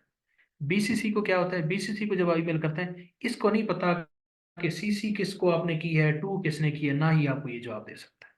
ये तो हो गया टू वाली बात। अब आगे आ जाते हैं। अगली जो चीज़ है वो है सब्जेक्ट। सब्जेक्ट का मतलब ये है कि आप जो एप्लीकेशन भेजने वाले हैं, जो ईमेल है, उसका टाइटल क्या है। जिस तरह आप एप्लीकेशन लिखते हैं उसका आप उन्वान लिखते हैं, तो ये वो उन्वान है, ये उसका सब्जेक्ट है। ठीक हो गया। ये ईमेल खोलने से पहले पहले उसको नजर आती है।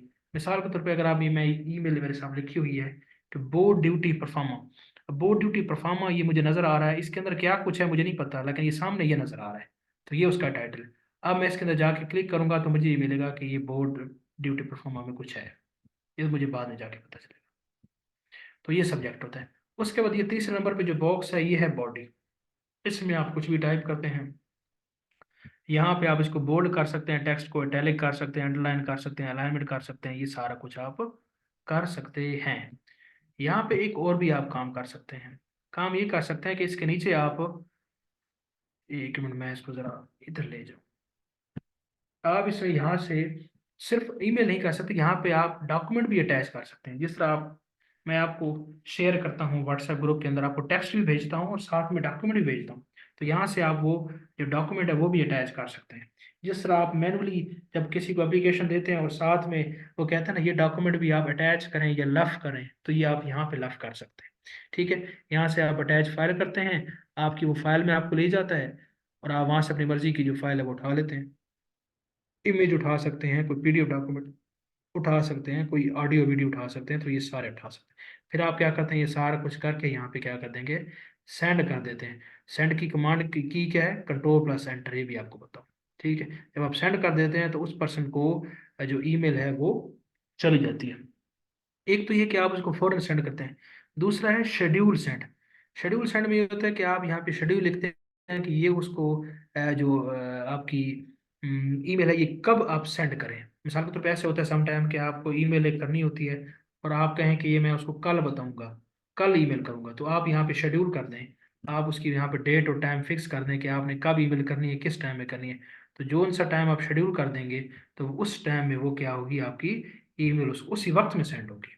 तो ये आप शेड्यूल भी कर सकते हैं और फिल वॉर भी आप भेज सकते हैं।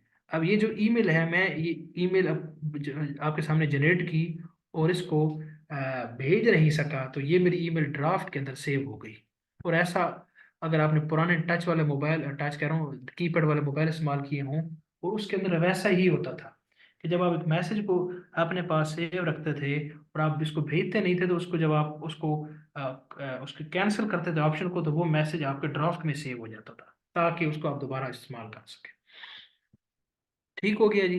तो ये ईमेल है। इस ईमेल जब आप अकाउंट बना लेते हैं तो इस ईमेल अकाउंट के साथ आपको साथ में 15 GB जो है ना ईमेल की ड्राइव मिलती है। ड्राइव क्या होती है, एक ऑनलाइन जो है ना डाटा का आपको सोर्स मिलता है जहाँ पे आप मुख्तलिफ किस्म की जो फाइल्स है आप उसको अपलोड करके अपने पास रख सकते हैं। तो इस ईमेल अकाउंट से करस्पॉन्डिंग आपको ईमेल जो है ना ड्राइव मिलती है, वहाँ पे आप डाटा अपलोड कर सकते हैं। इसके साथ साथ आप इसी ईमेल अकाउंट के साथ साथ आपको गूगल फॉर्म्स भी आप यहाँ से क्रिएट कर सकते हैं। यहाँ से आप गूगल मीटिंग है वो भी इसमें कर सकते हैं। यहाँ पे इसी ईमेल पे आप अपने कॉन्टैक्ट्स को सेव कर सकते हैं, अपने फोटोज को सेव कर सकते हैं। आप इसमें डिफरेंट किस्म के एड्स को सेव कर सकते हैं। आप स्लाइड्स बना सकते हैं, बुक्स इस पे कर सकते हैं, काफ़ी सारे इसके अंदर फीचर्स हैं। लेकिन आपको जस्ट ईमेल का बुनियादी तारुफ पता होना चाहिए बस, इससे ज़्यादा आपको करने की ज़रूरत नहीं है। तो ये होती है ईमेल। इसको जब आप अपने पास खोलेंगे और फिर आप इस पर करेंगे तो आपको खुद इसमें सीखते जाएंगे। फिर सबसे पहले ईमेल अकाउंट बनाना होता है। तो ईमेल अकाउंट जब आप बनाते हैं तो आप लिखें गूगल के ऊपर जीमेल या कोई भी हॉटमेल है, साइन अप। साइन अप का मतलब ये होता है कि आप उसके अंदर अकाउंट बनाएंगे पहले। जब आपका अकाउंट बन जाता है तो फिर आप उस अकाउंट के हिसाब से उसको आप फिर क्या होता है, आप उसको साइन इन करते हैं। फिर अकाउंट में जाके साइन इन करते हैं तो आप उस अकाउंट के अंदर शामिल हो जाते हैं। साइन अप और साइन इन। ठीक हो गया। तो ये आपको भी लॉग अप या लॉग इन भी इसको कहते हैं, ये भी आपको बात क्लियर होनी चाहिए। हाँ जी, तो ये आपका था जीमेल। सबको क्लियर हो गया ये? अगर किसी का कोई सवाल है तो पूछ ले। बाकी इसको आप ईमेल को खुद खोलेंगे, इसके साथ इंटरेक्ट करेंगे, ईमेल भेजेंगे अपने फ्रेंड्स को, आप सीखेंगे तो ये खुद ही आपको क्लियर हो जाएगा।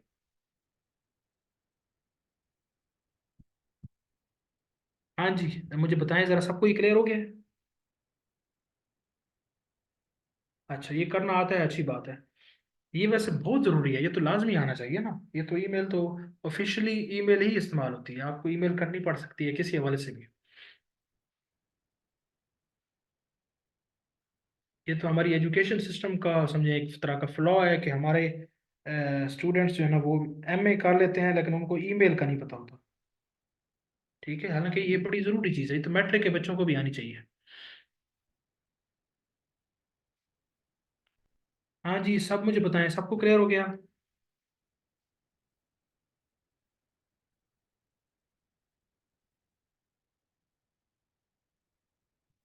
जी सब बताएं, सब बताएं, कहाँ पे चले गए हैं, सो गए हैं सारे?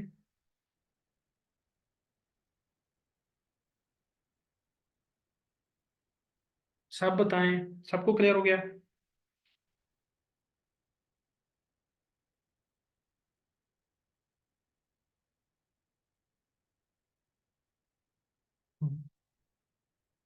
बाकी किधर हैं, तीन चार लोगों के अलावा?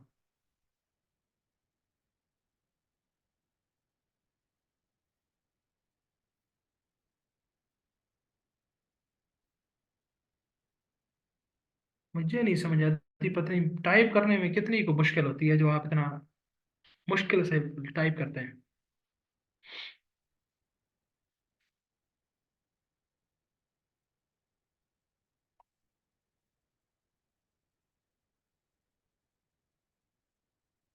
ठीक हो गया जी।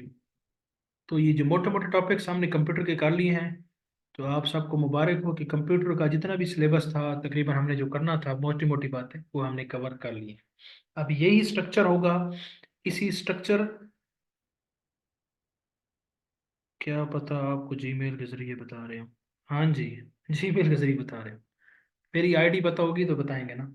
तो हमने कंप्यूटर कवर कर लिया है, और यही मोटी मोटी बातें हैं, बाकी इसी स्ट्रक्चर के अंदर रह के आपने चीज़ें एक्सप्लोर करनी है। आपको इससे रेलेवेंट मैं आज डाटा इंशाल्लाह भेज दूंगा। उस डाटे को आपने कंसल्ट करना है, अच्छे तरीके से उसको पढ़ना है, और वो आपको इसी स्ट्रक्चर के अंदर कलर ऐड करने का काम करेगा। तो वो आपने लाजमी कंसल्ट करना है, उसको अच्छे तरीके से कवर करना है। तो इंशाल्लाह कल से हम अपना एक नया सब्जेक्ट स्टार्ट करेंगे, और कोशिश करें कि कमिंग वीक में उस सब्जेक्ट को हम वाइंड अप कर दें, और फिर ईद के बाद हम अगले जो तीन चार सब्जेक्ट, चार पांच रह जाएंगे, उसको मुकम्मल करें। तो आज के लेक्चर में से किसी का सवाल या वैसे कोई सवाल, तो floor is open for the questions.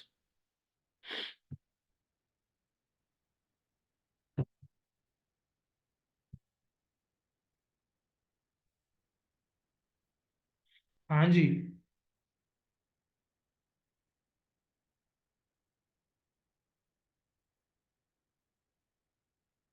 ऐसी खामोशी है कि ना पूछें।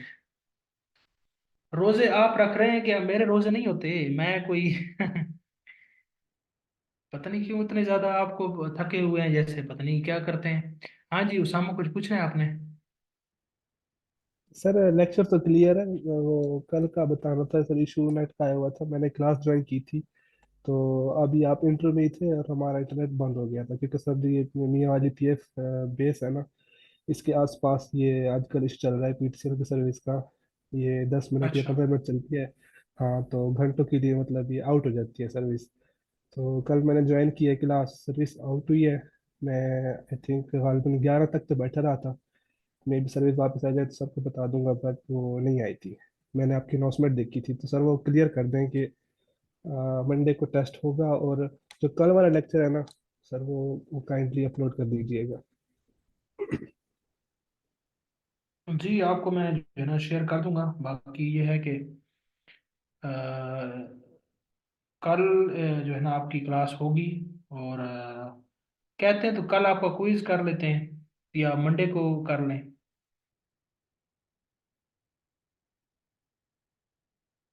आप बताएं, कल क्विज ना कर लें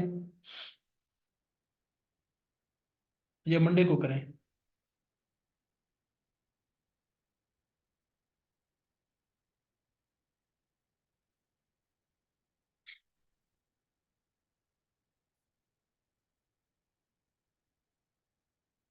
नहीं नहीं, ऑफ तो नहीं करते, ऑफ इस वजह से कि आगे ईद की छुट्टियां आ रही हैं, तो फिर वो हमने ऑफ काफ़ी सारी करनी है वैसे भी।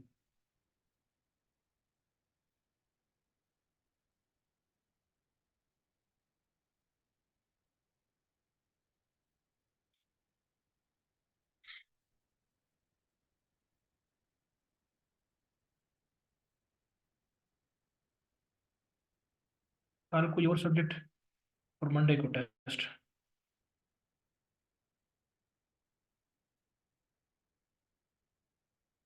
चलें, वोटिंग कर लेते हैं।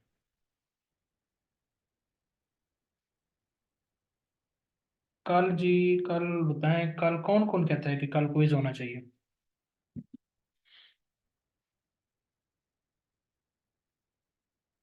Raise your hand who are of the view that we should take quiz tomorrow.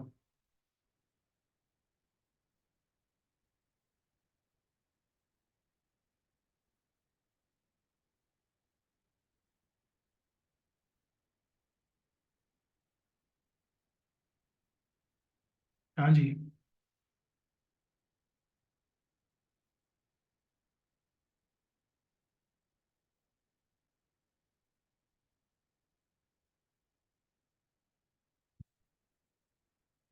जी मेरी आवाज़ आ रही है आपको?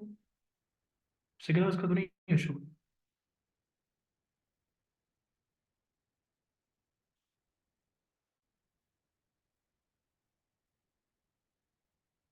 फिर रिस्पॉन्ड करें, क्या हो गया? सारे क्यों जो है ना वो परेशान हो गए हैं, पता नहीं क्या। मुझे तो नहीं समझ आ रही है। थके हुए हैं जैसे, बहुत ज़्यादा, मतलब कि भी आप मुकाबले के इम्तिहान की तैयारी कर रहे हैं, जवान बने, मजबूत बने।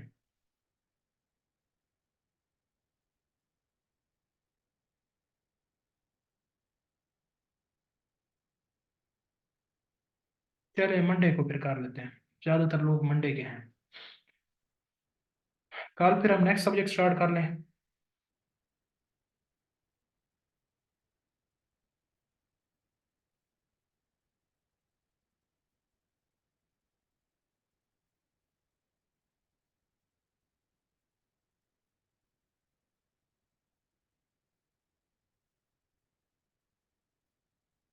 कल की छुट्टी होनी चाहिए। छुट्टियाँ आपने आगे करनी है ना ईद में।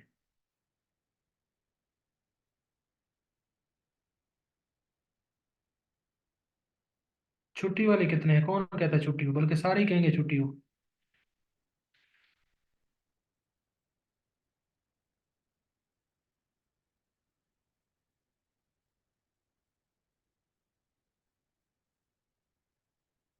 चल यार, बहाने की तो अच्छी बात है। अनवर छुट्टी हो, सिद्रा छुट्टी हो। छुट्टी नहीं सर। चलें कुछ मिक्स्ड।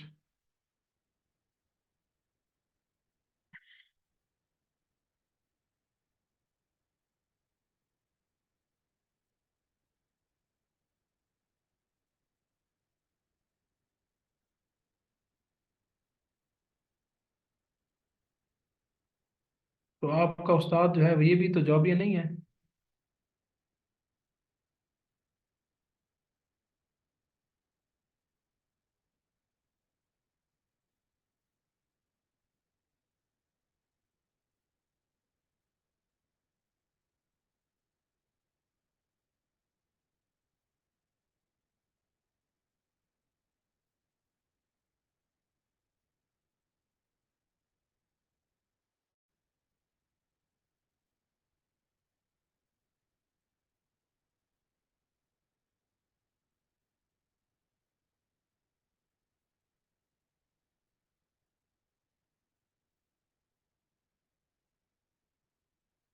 चले, ये हो सकता है कि ये हो सकता है कि हम मंडे को ना, अभी आप थोड़ा रिफ्रेश आपको करें, मंडे को हम क्विज भी कर लें, और क्विज से पहले एक नेक्स्ट कोर्स की आउटलाइन डिस्कस कर लें, ये हो सकता है।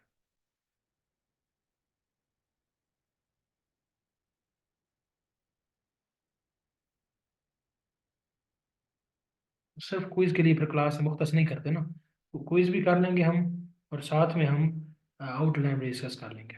दो चीज़ें कर लेंगे। ठीक है। कल का आपको फिर ब्रेक दे देते हैं, ताकि आप जो क्विज है उसको प्रिपेयर कर लें। अभी आप चीज़ें जंबल हुई पड़ी हैं आपकी, फिर क्विज में परफॉर्मेंस मेरे ख्याल में इतनी बेहतर नहीं होगी, तो फिर आप परेशान ज़्यादा हो जाएंगे। तो सायरा जमान, आपने पिछले मंडे को क्विज दिया था?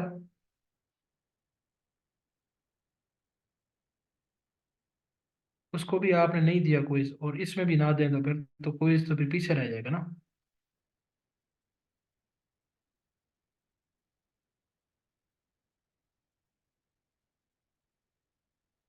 हाँ जी, ये ठीक है।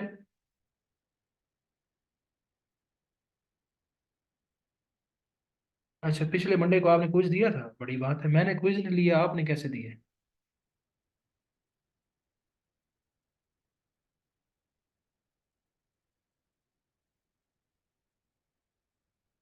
पिछले मंडे को आपकी क्लास हुई है, क्विज नहीं हुआ।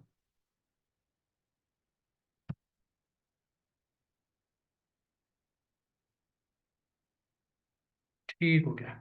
ठीक है जी, ऐसे ही फिर करते हैं।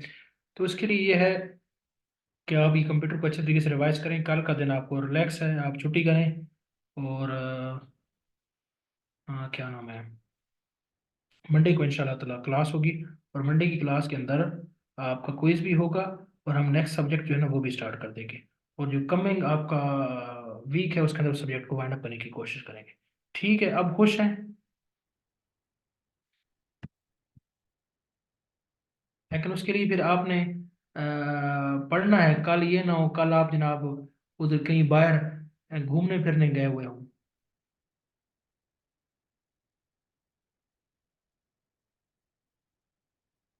ठीक है, घूमना फिरना अभी ईद आए, ईद पे घूमना फिरना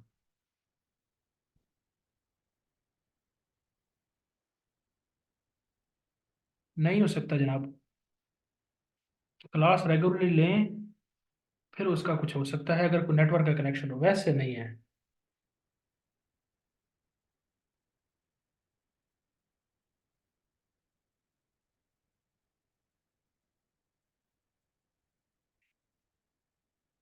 ठीक है जी, कल इसको रिवाइज करें।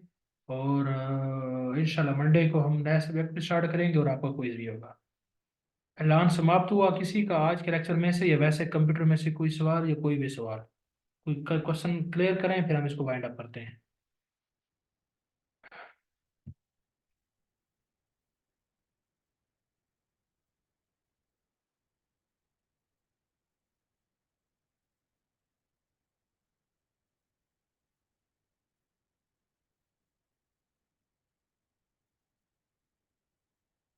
ठीक हो गया। ठीक है जी, सारे थके हुए हैं, जवाब देना भी इनके लिए मुश्किल है।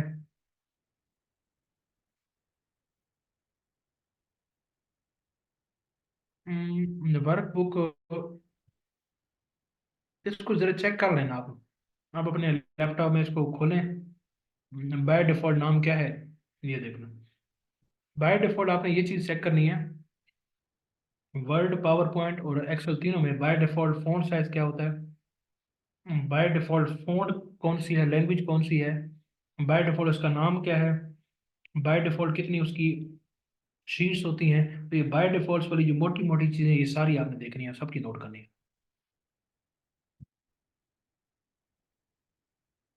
ठीक हो गया जी, इंशाल्लाह मंडे को मुलाकात होती है। खुश रहें, आबाद रहें, अल्लाह हाफिज़।